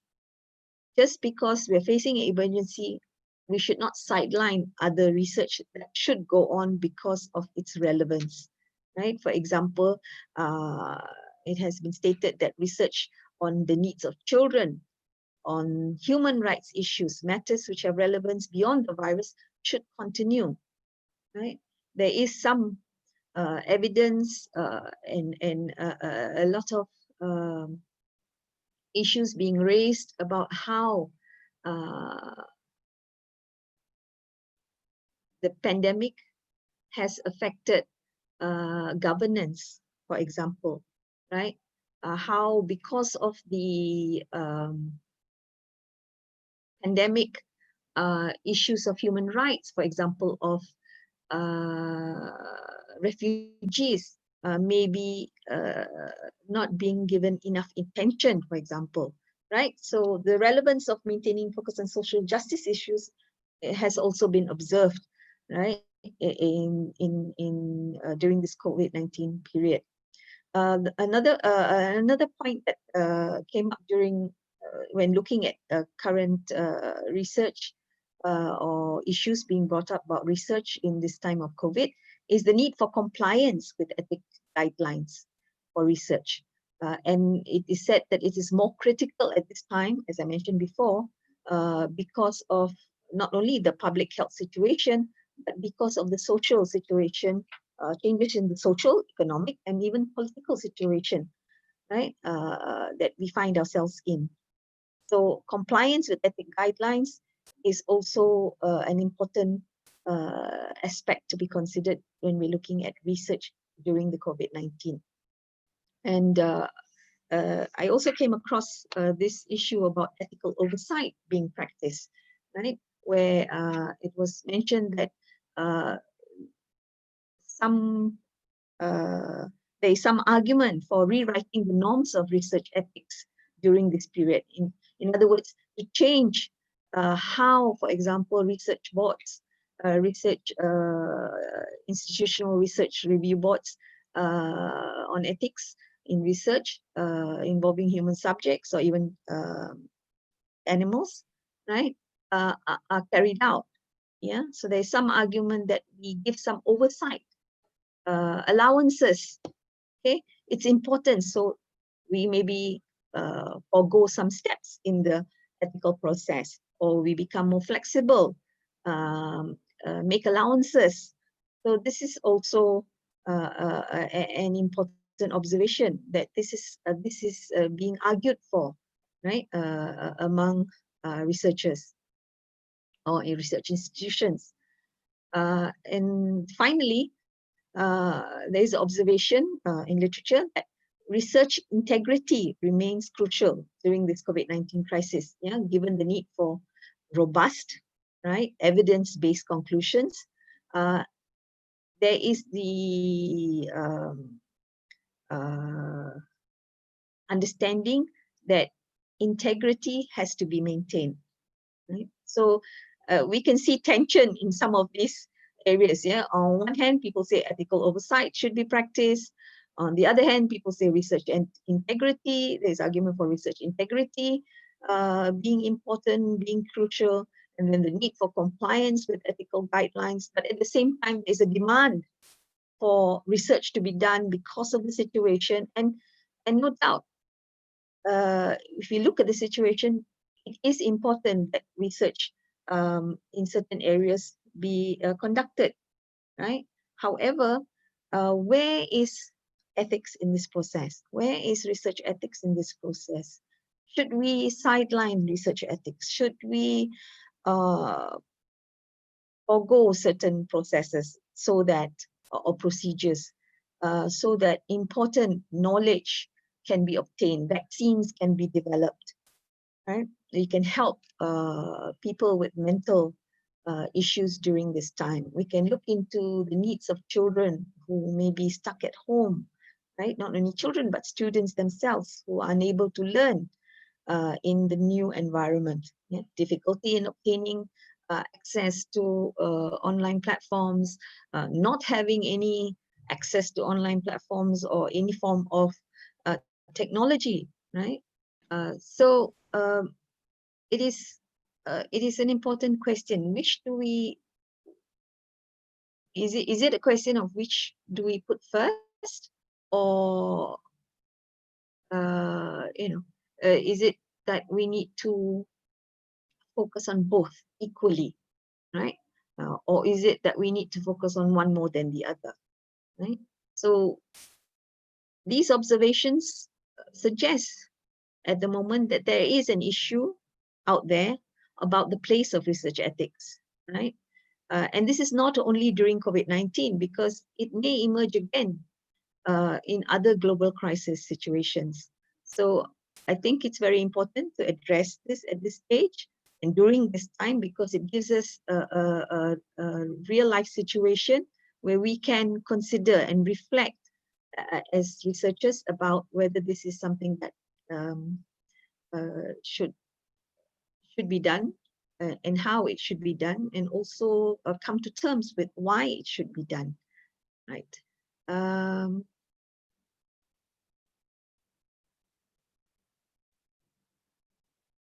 Okay, I hope I am online. Am I online, Myla? Yes, clear and sound. All right, everything is so quiet that I don't know. I thought I was just talking to myself. Okay, good. I just want to check in. Right. So let me go next to talking about research ethics. For maybe those who are familiar, you probably know better than me. For those who may not be familiar, and I understand UIN is trying to promote research ethics and develop research ethics board. If I'm wrong, correct me. But yes, definitely in UPM, we do have a research ethics board, and it has been recognized by FERCAT, the international body, one of the international bodies. Yeah. And so it is actively being promoted throughout the university, and the social sciences are now becoming more aware and getting involved in ensuring that research ethics is put in the forefront and not cast aside. So, however, obviously it is a difficult process because, well, it's difficult maybe because there's some people who are not aware. However, it is something that is definitely part of research, and if we understand research, then we understand that ethics is part of it. So let me go on to talk about what is research ethics and its importance. So very, very briefly, when we talk about research ethics, it's about values. It's about right and wrong, good and bad, what ought to or ought not to be done in the context of research. So it's within the scope of research. So when we're looking at a piece of research or research protocol, what we are looking for is whether this is something that is ethical, right? Is this research, is it ethical to do this research? And should it be approved, right? If there are concerns about any part of the process, the scientific method or the ethical issues, a study can be stopped, right? Or asked to be reframed with on the basis that there are certain ethical issues within the protocol. Okay, so basically, research ethics is about the research and whether it is something that is ethical to do, right? Okay. Now, the second question is why research ethics? I think this statement by Christine Grady in Principles and Practice of Clinical Research is something that's very relevant for us to understand why research ethics.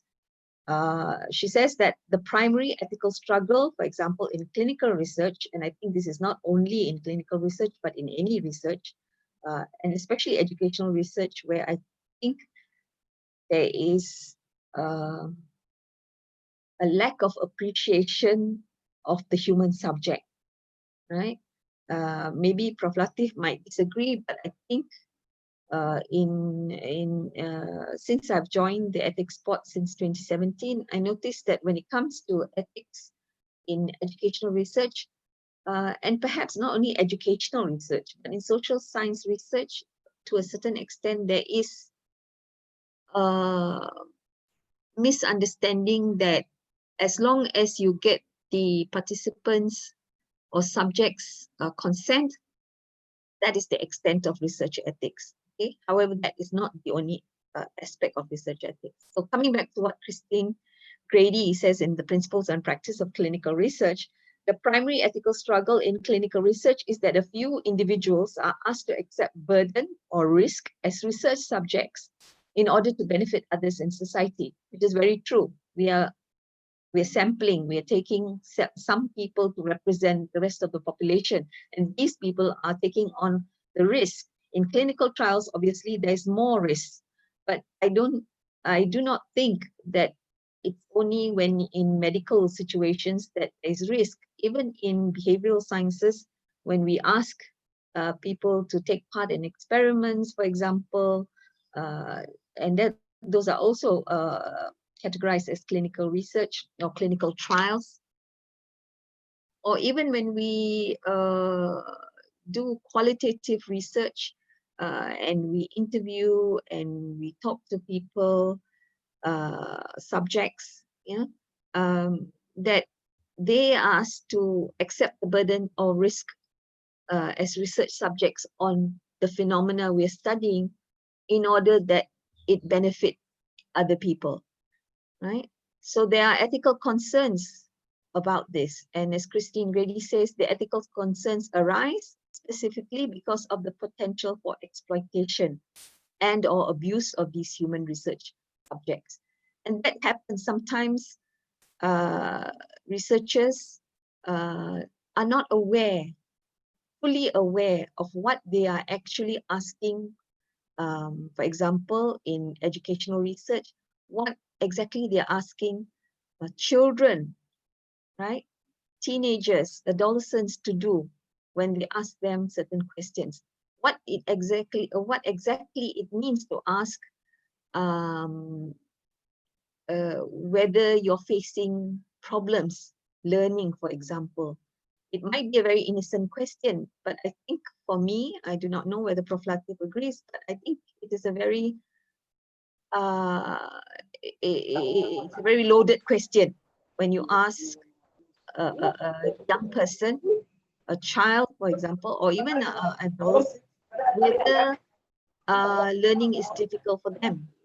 Because for one, it in answering that question, it actually shows their vulnerabilities.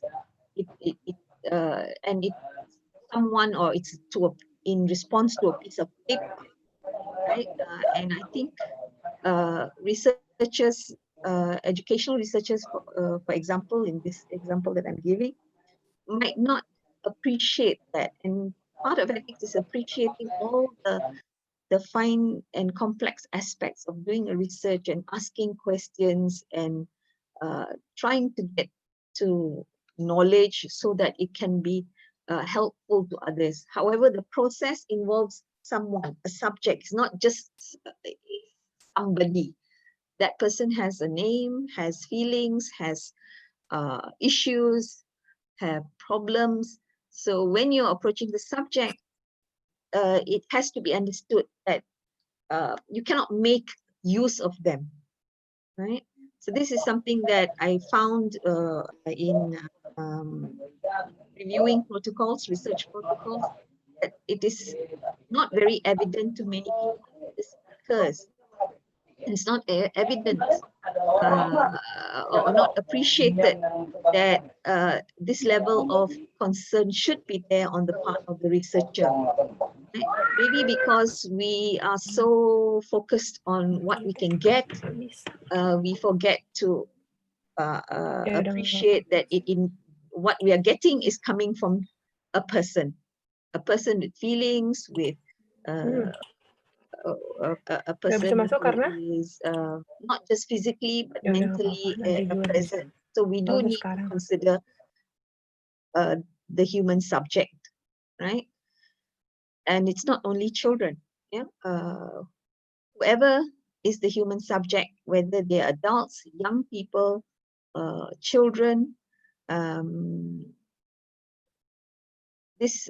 think this question or this concern arises. Okay. So what are the principles? There are 3 principles that basically govern research ethics, and which should cover all aspects of research. The first principle is respect for persons. Autonomy of the individual should be respected. Individual with diminished autonomy are entitled to protection. For example, dyslexic children or people with disabilities.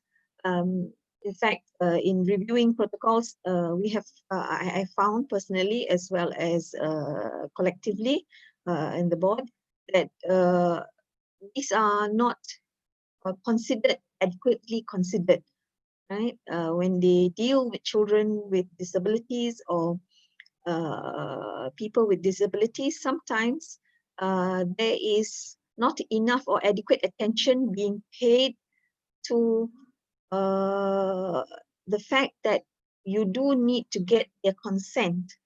But consent is not just saying yes. We need to know whether they actually understand what they're taking part in. And so part of that is comprehension.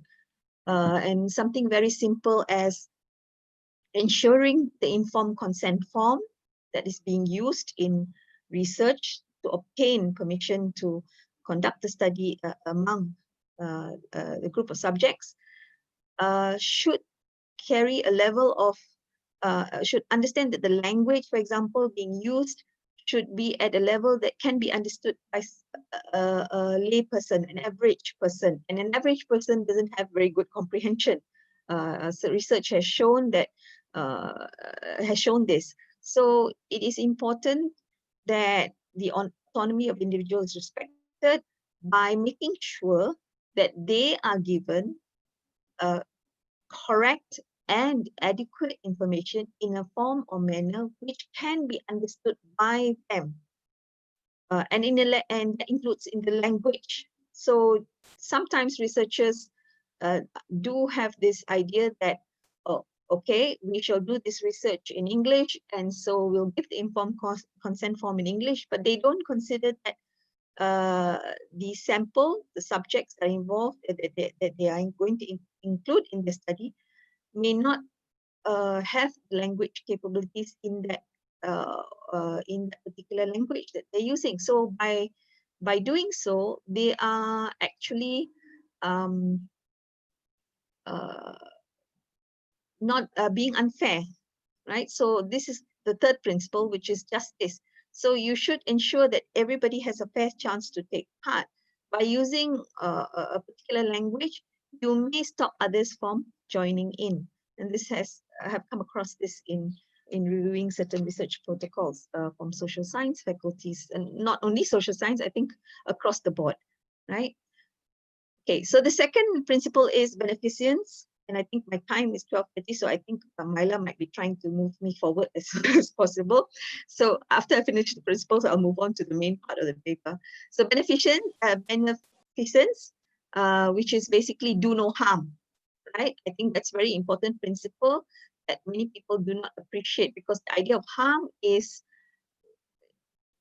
well, is something that can be, is debatable. What is harm, right? And I think Prof. Latif knows that this is what I'm always concerned with. What do we mean by something when we're doing research? So it's easy to say do no harm, but for researchers and who come from different backgrounds and different perspectives, informed by different values, beliefs, and even practices, the idea of harm may vary. However, in the context of research ethics, there is a particular idea of harm, which is basically that it should not, for example, should not be intrusive, should take into account their feelings, even how they, whether they're uncomfortable in situations. So I think drawing on Prof. Latif's example about online just now, if I remember correctly, he was talking about moving to Twitter, for example, to get data. But aside from the fact that, it's different, it's not face-to-face, but when you are doing something on Twitter, you might do harm, how do you say that, unintentionally. So you might be, the researcher may be doing harm unintentionally. However, because they are the researcher, they have a duty to ensure that they understand every aspect of doing research online, right? So if you're doing it online platform, the person is not physically there. You are talking through a medium whereby you're unable to see the person, you're unable to see the reaction, but the question you're asking may have repercussions for the person, emotionally, for example. One example I can think of that I have reviewed a particular protocol was research, was asking for approval for research on women, Malaysian women who were involved in romantic scams. Yeah, this involved African or Nigerian men specifically, but I'm not quite sure. However, there are many scams, that romantic scams that involve a lot of women in Malaysia, and the researcher intended to do the study through Facebook, I believe, where a group of victims had a Facebook group. And so the issue there was that they wanted to ask through the group whether or and how the victims of these romantic scams felt, what happened, and so the researcher did not include in her explanation of the research process the ethical issue of how to go about addressing or phrasing the questions, for example. So when we say do no harm, the idea of harm is sometimes not very evident to us, just as a respect for persons, autonomy of individuals. We are not fully aware. So this also brings the question, which maybe towards the end I may raise about the need for proper education in research ethics, and I think proper and adequate exposure to some of these finer, more complex things that maybe is not evident to most researchers. In fact, I think I have become more aware through doing the reviews for the board, for the research ethics board in UIN. Okay. The other thing is that beneficence is about potential harms. For example, invasion of privacy, breach of confidentiality, and improper study procedures. And this is one thing that often times the board is questioned by researchers. Study procedures, they are not part of ethics, right? For me, I include here study procedures, the methodology of the research as well. So many researchers fail to understand that their scientific part of the research is also under the preview of ethics, research ethics, because if a study is not conducted in a proper manner, not using appropriate theories or not adequately supported, using a methodology which is flawed, or there's a misunderstanding of methodology, or in another case, as I mentioned earlier, that the COVID challenges, one of the challenges of the COVID-19 is crisis situation for researchers is that they need to use new tools, research tools, as Prof. Latif pointed out, where they may not have the expertise. So if you use a particular methodology without adequate knowledge about it, and it shows in your protocol, in your proposal, or in what you intend to do, then it would be highly unethical for the study to be allowed to proceed. So it might require, therefore, it might require the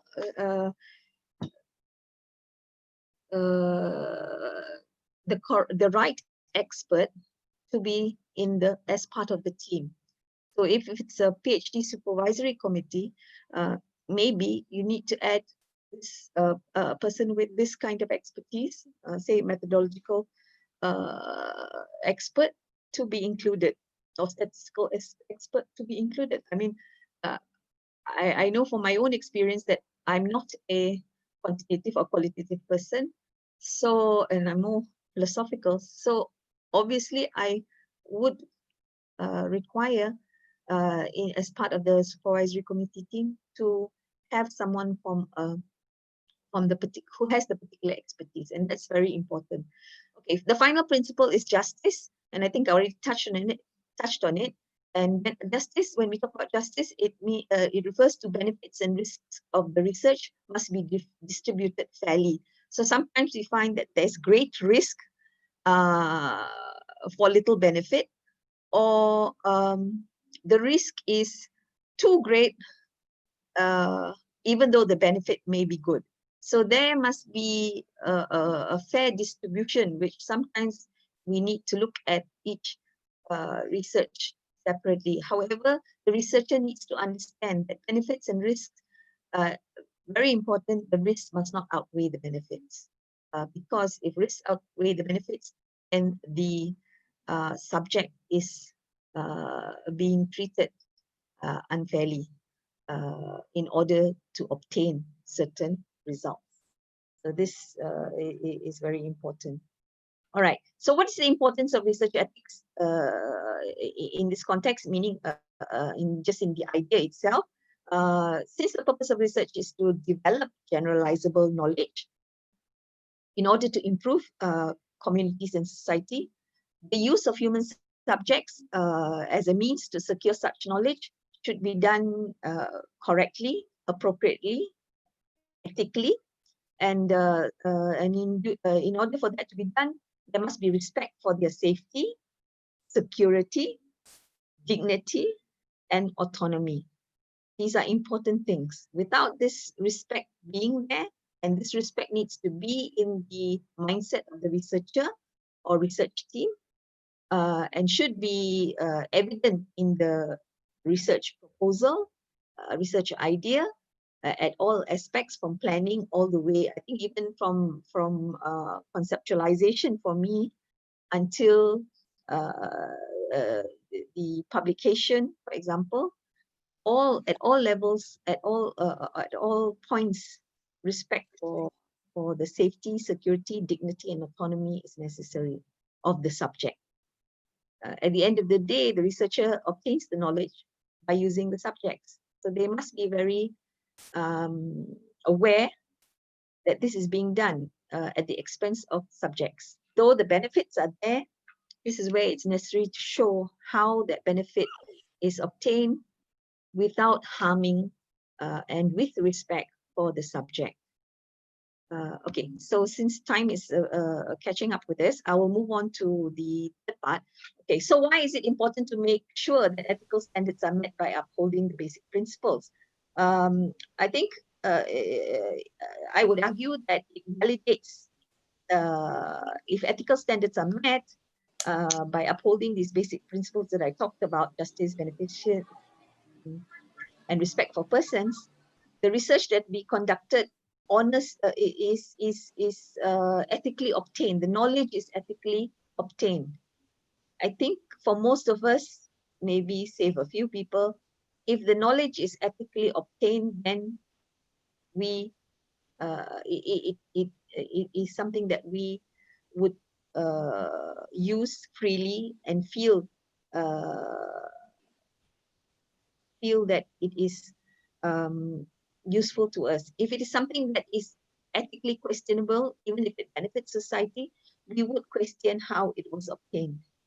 For example, one of the reasons why research ethics became very important and was emphasized was because the way research was conducted previously, right? I think if you can Google it, right? How research ethics came to be, what were the reasons for the principles.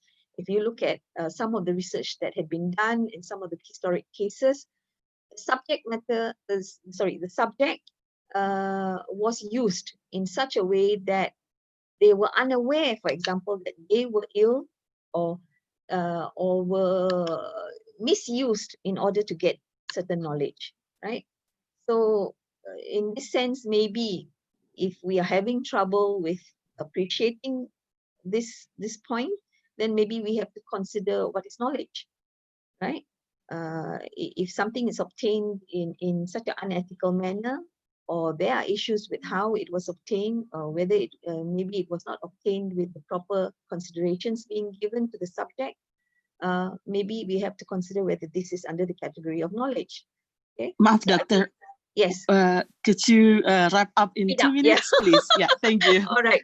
Okay. So just to mention, so some of the current thoughts, and I think coming to the end. So I just want to mention some of the current thoughts regarding the questions that I have raised, and pointing towards where is the place of research ethics in research as a whole during the pandemic, or the challenges in the pandemic during this pandemic.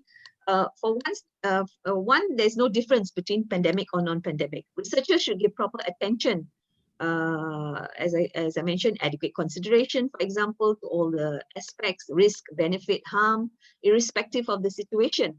Ethics in research requires attention to all these circumstances. So even if it is a pandemic or non-pandemic, ethics should be given priority. And second, the need to adhere to ethical standards in spite of the emergency. Again, this relates to the point that I made just now. Thirdly, these are current thoughts that we can see in literature. Third, that compliance is crucial, is the key. Nothing else changes. We have to comply. But I know there's a lot of discussion and a lot of debates going on about compliance, even research ethics themselves, the process, the procedures, whether they are a bit too much. But I think at the end of the day, compliance is important. Maybe more understanding, more education is needed. Okay. Fourthly, research ethics is a framework within which research should be conducted. So it has to fit and not stand in tension, right? So in other words, we have to appreciate that research is being done within this framework. So we have to fit our research to the framework, not the other way around. Okay.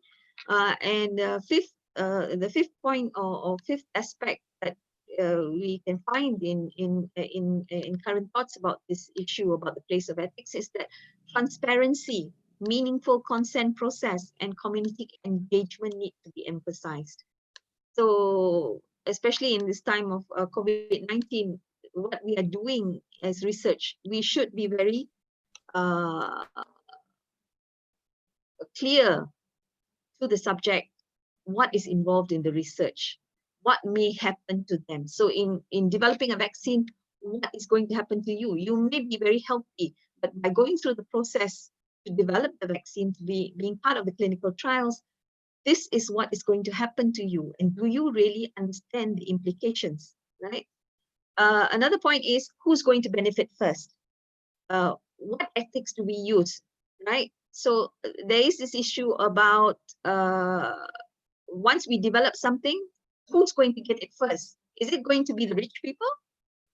Not that I have anything against rich people, but what about people who are unable or uneducated, or for example, in one of the examples given in literature is whether we should give it to first responders, or what about the indigenous people, right?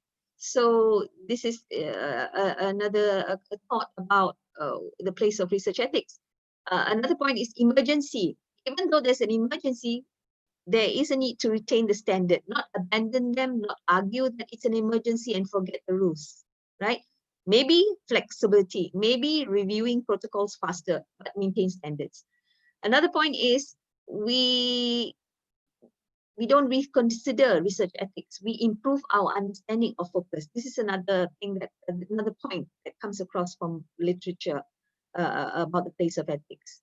I think I'm rushing here. Okay. Another point is understanding the new settings. What are the challenges? So rather than avoid research ethics or say that we should make it easier, etc. We, the researchers, need to understand the new settings, understand the challenges, and adapt to those challenges, but maintain ethical standards of research, which I think is part of research. Finally, I think it is important to reflect on the moral imperative to ensure the agency and dignity of COVID-19 affected individuals and communities. I think this is something that comes from, was stated by Hugo Slim. Even if there's crisis going on, we have a moral imperative to ensure the welfare of the human subject that's involved.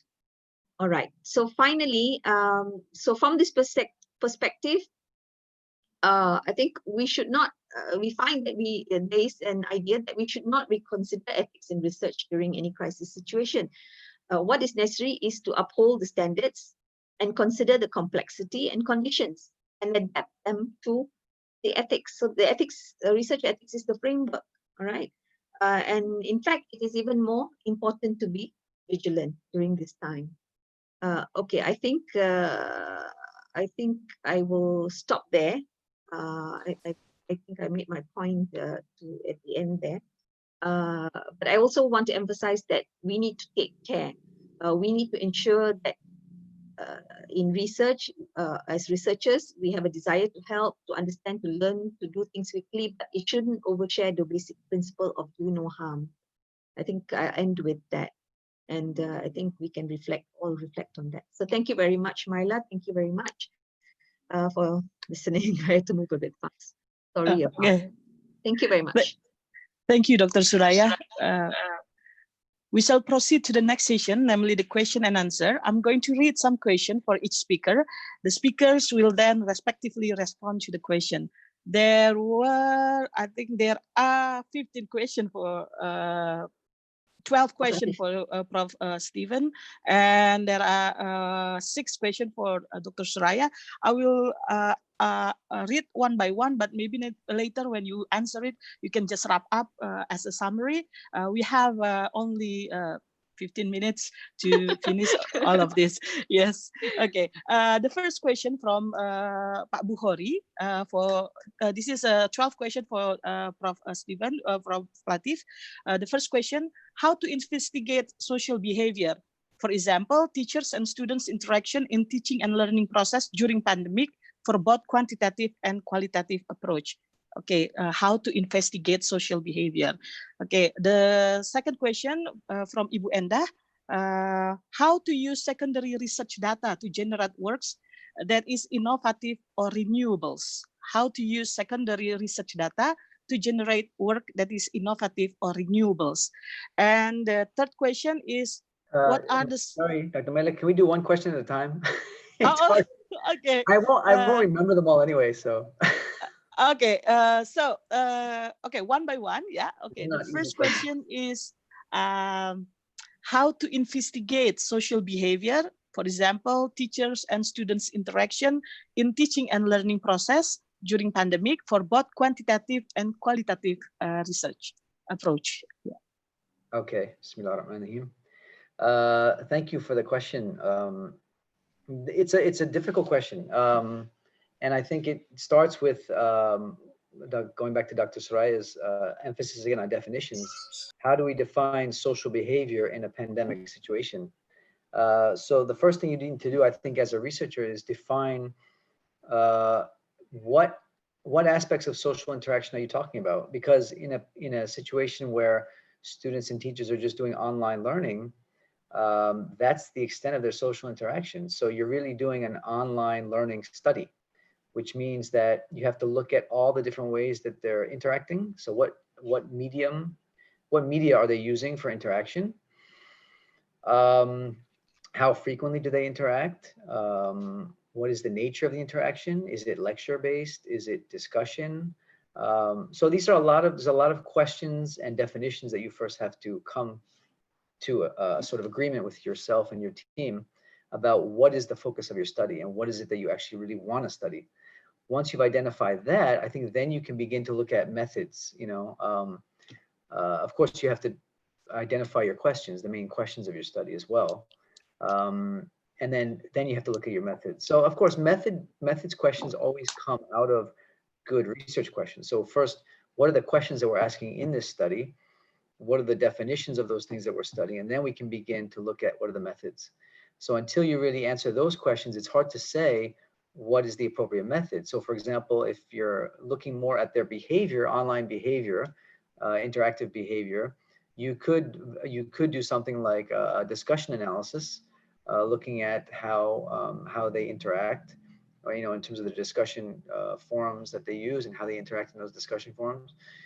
You could obviously, if you're doing something like this, you could do video recordings and then analyze their behavior using video observational analysis through video. You could do surveys. You could give them surveys about their experiences using online learning, both the teachers and the students. So I mean, there's actually multiple approaches you could use, but I think the bigger question is what I said before, is defining social interaction, delimiting the study about which social interaction you want to focus on, and then of course coming up with really good research questions that you want to ask. That's how I would answer that first question. Thank you. Okay. Next question is how to use secondary research data to generate works that is innovative and renewables. Okay, I'm not really sure what they mean by secondary research data. I'm assuming they mean pre-existing data sets. If I'm assuming that's what they mean. I'm not really sure what the intention is there of the question, but that's a good question. Maybe Dr. Soraya can answer that question. I'm not really sure how you of course, I mean, you can look at old data in new ways, and I think, one of the things about COVID-19 is this pandemic is such a unique experience that it's forcing everybody to look at things differently. So you can, of course, you can look at existing data sets with new eyes, so to speak, with new lenses, asking new questions of the data. And especially if it's a very rich data set, you can, of course, generate, very new and novel types of findings. So, I mean, I'm a big believer, as a researcher, I'm a big believer in the idea that really good research comes from asking the good questions, asking really good questions. And I think that's in a lot of ways more important than the method that you choose. And I think a lot of people make the mistake of starting with a method rather than starting with a good question. So that's how I would answer it. I'm not really sure again what secondary data is meant here, but that's how I would respond. Thank you. Okay, this is the last third question for you, and then I will move to Dr. Soraya and then come back to you again. Yeah, the third question is, what are the dangers and contingencies of using paid surveyors for distributing questionnaires or interviewers? And what are the solutions to overcome or anticipate these risks and contingencies? I'm not sure also, but you were explaining before about using a program in computer on survey and etc. And this person actually asking what are the dangers and contingencies of using paid surveyor, maybe paying somebody to do the survey for you. And then what are the solutions to overcome or anticipate these risks and contingencies? So paid survey, I'm assuming it's quantitative surveys? Yeah, I think so. Yeah. I mean, of course, we also use, we call them enumerators, paid surveyors. And of course, what's most important about using any sort of paid intermediary in surveys is, of course, that to ensure that they're trained well. And like going back to Dr. Soraya's talk, that they're trained well in ethics as well as the research procedures. They should know about the study. They should know about the content of the survey, the objectives of the study, the background of the study, the survey itself, the content of it. They should know about their participants, who the sample is. And they should just know about good practices in terms of survey administration. They have to know all those different types of the ins and outs of doing survey administration. They have to be able to answer questions if the respondents have questions during the survey, right? And then of course they have to know how to handle the ethical concerns and issues that might crop up. So it's perfectly acceptable to hire enumerators to do surveying, but of course you have to train them. That's very important that they're trained.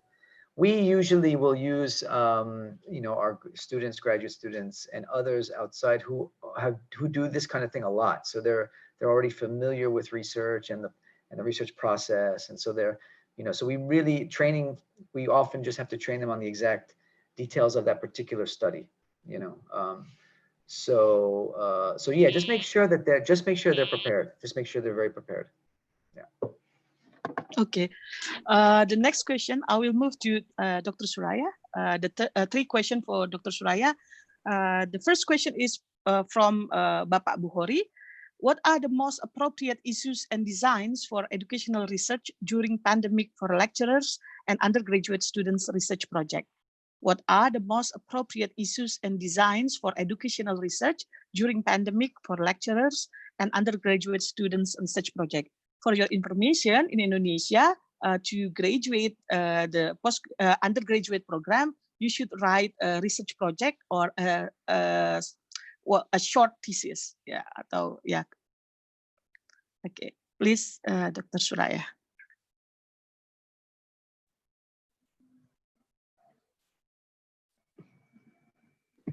Dr. Suraya, unmute your microphone. Unmute your microphone. Unmute your microphone. Yes. Okay. Yes, I thank you very much, Bapak, for that question. I'm not sure whether I'm the right person. Maybe Prof. Latif can add on there.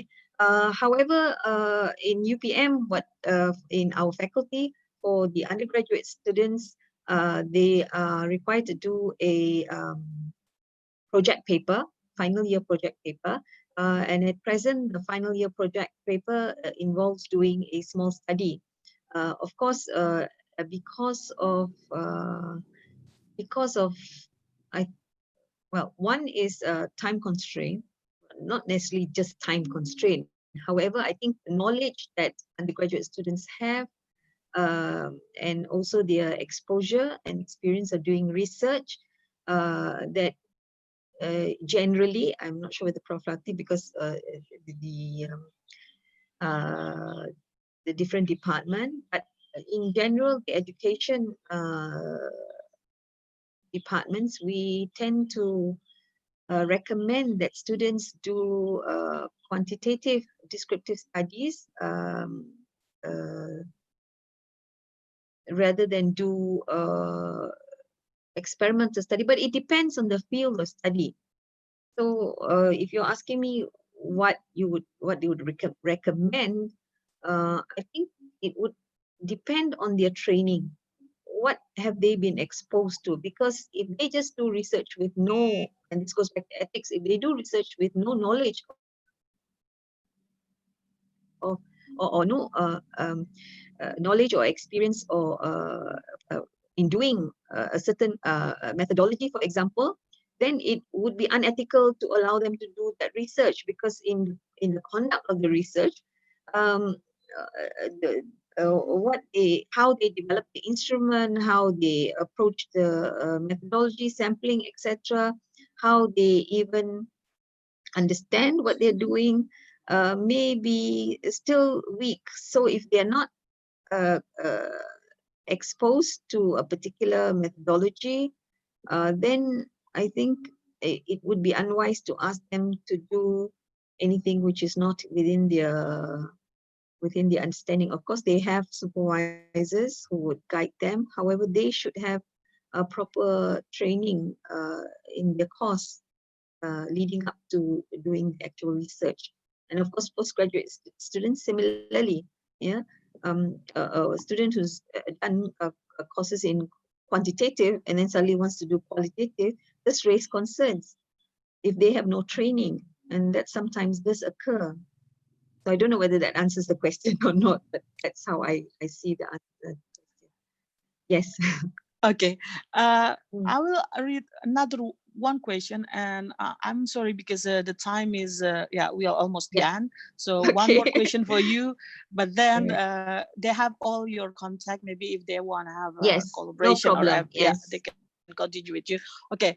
This is question from Ibu Nelvia Ibrahim from Riau. What is the appropriate method when we do research in online learning in the situation of COVID-19? What is the appropriate method when we do research in online learning? Yeah, maybe you can give suggestion. What kind of I think I'm not a methodology expert. So I think that's very important. You need to consult the methodology expert. That's part of research ethics. If you do not know, then you do need to consult the methodology expert, and you do need to know what exactly you are researching, and find, as I think Prof. Latif mentioned before, you do need to have the right question in order to apply the right methodology, and so on and so forth. So if you ask me what's the sorry, what was the question again? Yeah, what is the right methods for online learning? The right method. Researching. Yeah. I guess the right method is the method that is appropriate, method that the researcher has qualifications in, and is able to conduct and can do so in a manner where respect, justice, and beneficence for the subject can be maintained. If these things cannot be met, then that's not the right method. And also, and not above that, but in relation to that, scientific aspect of the study needs to be shown that such a method is needed to study what is, and it goes back to the whole scientific process, identifying the correct question, identifying the objectives of the study, and so on and so forth. Right, so that would be the right method. I can only answer in general. All right, that's all. Thank you. Thank you, Dr. Suraya, and also Prof. Latif. It is a very great opportunity for us actually to learn from both of you, and I personally also learned a lot of things from this discussion today. But unfortunately, we don't have enough time to continue with all of the question and answers. So I'm sorry for the audiences and also for the speakers that we should end our meeting today now. So, well, ladies and gentlemen, that wrap up our session today. And on behalf of Center for Research and Publication, Puslitpen, LP2M, UIN Syarif Hidayatullah, Bapak Dr. Imam Subhi and team, ada Ibu Umi, Ibu Rina, Pak Fauki, Pak Shani, Pak Gunawan, dan Ibu Nengsri. We would like to thank you all for making time in your busy schedules to join us here in the morning, to the noontime. Wish you all a pleasant day. And again, thank you very much, Prof. Abdul Latif and also Ibu Dr. Suraya Abdullah. Wassalamualaikum warahmatullahi wabarakatuh. Thank you very much for everybody. Thank you.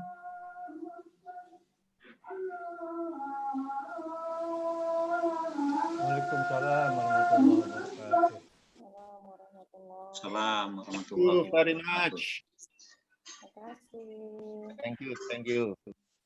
Thank you very much. Good luck. So, all speaker for all. Assalamualaikum warahmatullahi wabarakatuh. Fiansa, apa kabar? Lama nggak ketemu. Ya, kabar baik, Pak. Ya. Gimana kabar baik? Semoga kabar baik juga, Pak, ya. Alhamdulillah. Mohon maaf lah. Ibu, link materi bisa di-download tadi atau nanti via email aja? Boleh di email materinya tadi. Terima kasih untuk semua teman-teman se-Indonesia. Semoga sehat selalu. Kami dari Riau mendoakan sehat selalu, sukses kita. Dan ketemu lagi nanti insya Allah di beberapa kegiatan lainnya. Thank you. Ya. Oke, kalau misalkan saya tidak berhasil dengan terkait Mendeley tadi ya kemungkinan saya tidak tahu apa keputusannya. Yang jelas saya sudah tidak bisa menyelesaikan itu, technically aku tidak bisa gitu. Serius.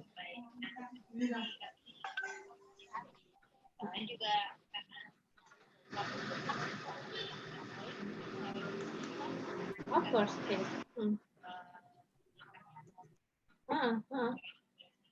Ya benar.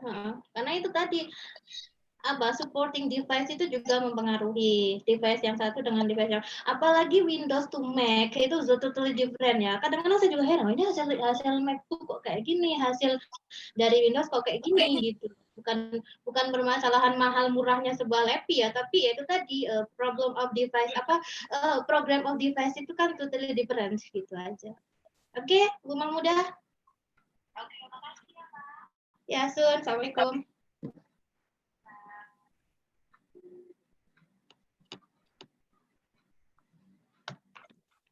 Daftar hadirnya nih, Dok. Jadi si Atu ganteng. Ini ya. Daftar hadirnya ini ya. Apa? Ini. Daftar hadirnya yang ini ya. Itu link presensinya di sini, klik. Diklik. Ini. Ya, yang itu. Kok hilang? Oh, ini. Nah, dah.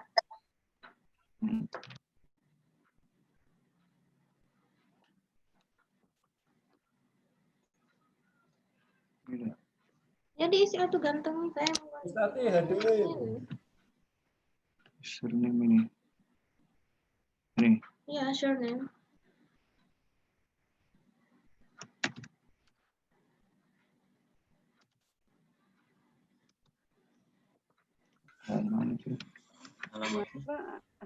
Mbak, presensinya Mbak Nurahim.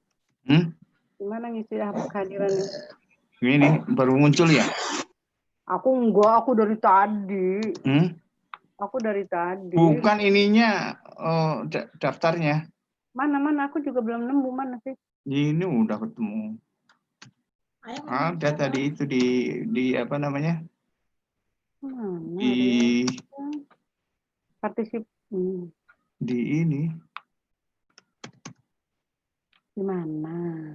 Di apa ya tadi? Di chat Aku betul. sudah tadi. Ngomong sama siapa? Udah ketemu belum? Chatnya udah, aku udah ngechat tadi. Udah ngisi daftar hadir kan? Di chat sini. Oke. Si daftar hadirnya dengan klik linknya. Dia muncul daftar hadir ini. Ada linknya situ tuh. Iya. Institusinya UIN Jakarta aja, nggak usah fakultas ya. Aku kok nggak nemu sih di mana sih, Pak Sofiansah? Di mana Pak? List hadirnya Pak? Itu ada di chat Bu. Di chat terus? Di copy ulang aja lah. Kalau nggak bisa diklik di chat, di copy, masukin ke browser. Bisa buka chat. Ini kalau bisa sih host lepasin dulu nih recordingnya nih dengan YouTube. Iya biar nggak salah rekam ya.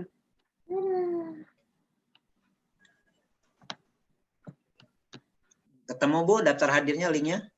Aku sudah ngisi tuh. Ini chatnya saya tutup aja ya biar nggak scroll ke atas nanti linknya ya.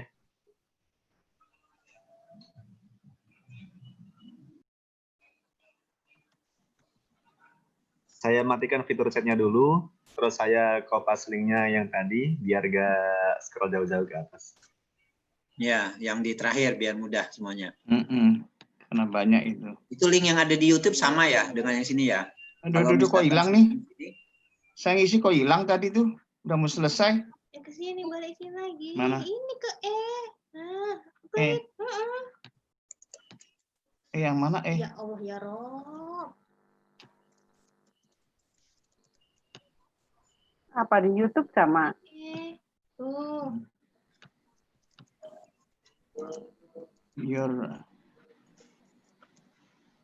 Apa? HP ya? Kopi aja ya dapat. 813. Kopi saja Bapak Ibu. 138. Daftar lagi ya?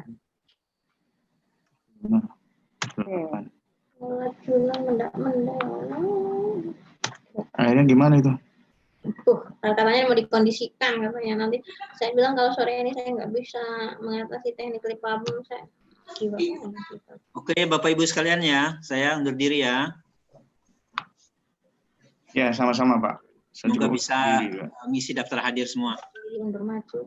Baru ngisi nih Pak Sofian. Yang mana? Aku baru ngisi bentar. Coba di copy. Udah Pak. Aku lagi ini. Udah bisa? Aku lagi ngetik, nanti tinggal submit ya.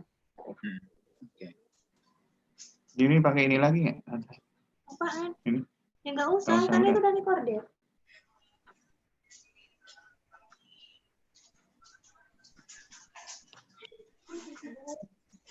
ketawa. Harus tahu. Recording mana ya? Aku lagi ngetik nanti tinggal pakai ya. Ini pakai ini lagi nih.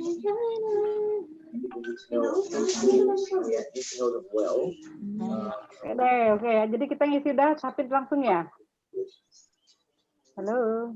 Timelines are really important. I think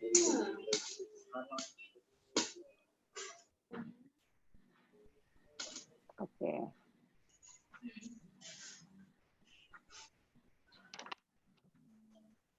Bang Rohim? Ya, udah. Nah, oke, aku juga udah. Oke, kita Oh, lihat. alhamdulillah, sudah. Ya, oke, baik semuanya. Assalamualaikum. Waalaikumsalam.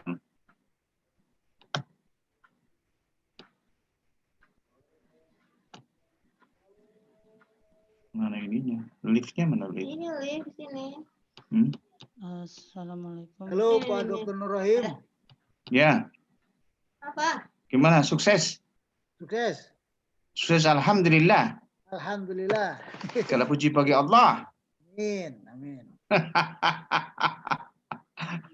Harus banyak senyum lah biar cepet tetap awet muda terus ya. Ya, biar giginya kering. Sudah selesai? Alhamdulillah.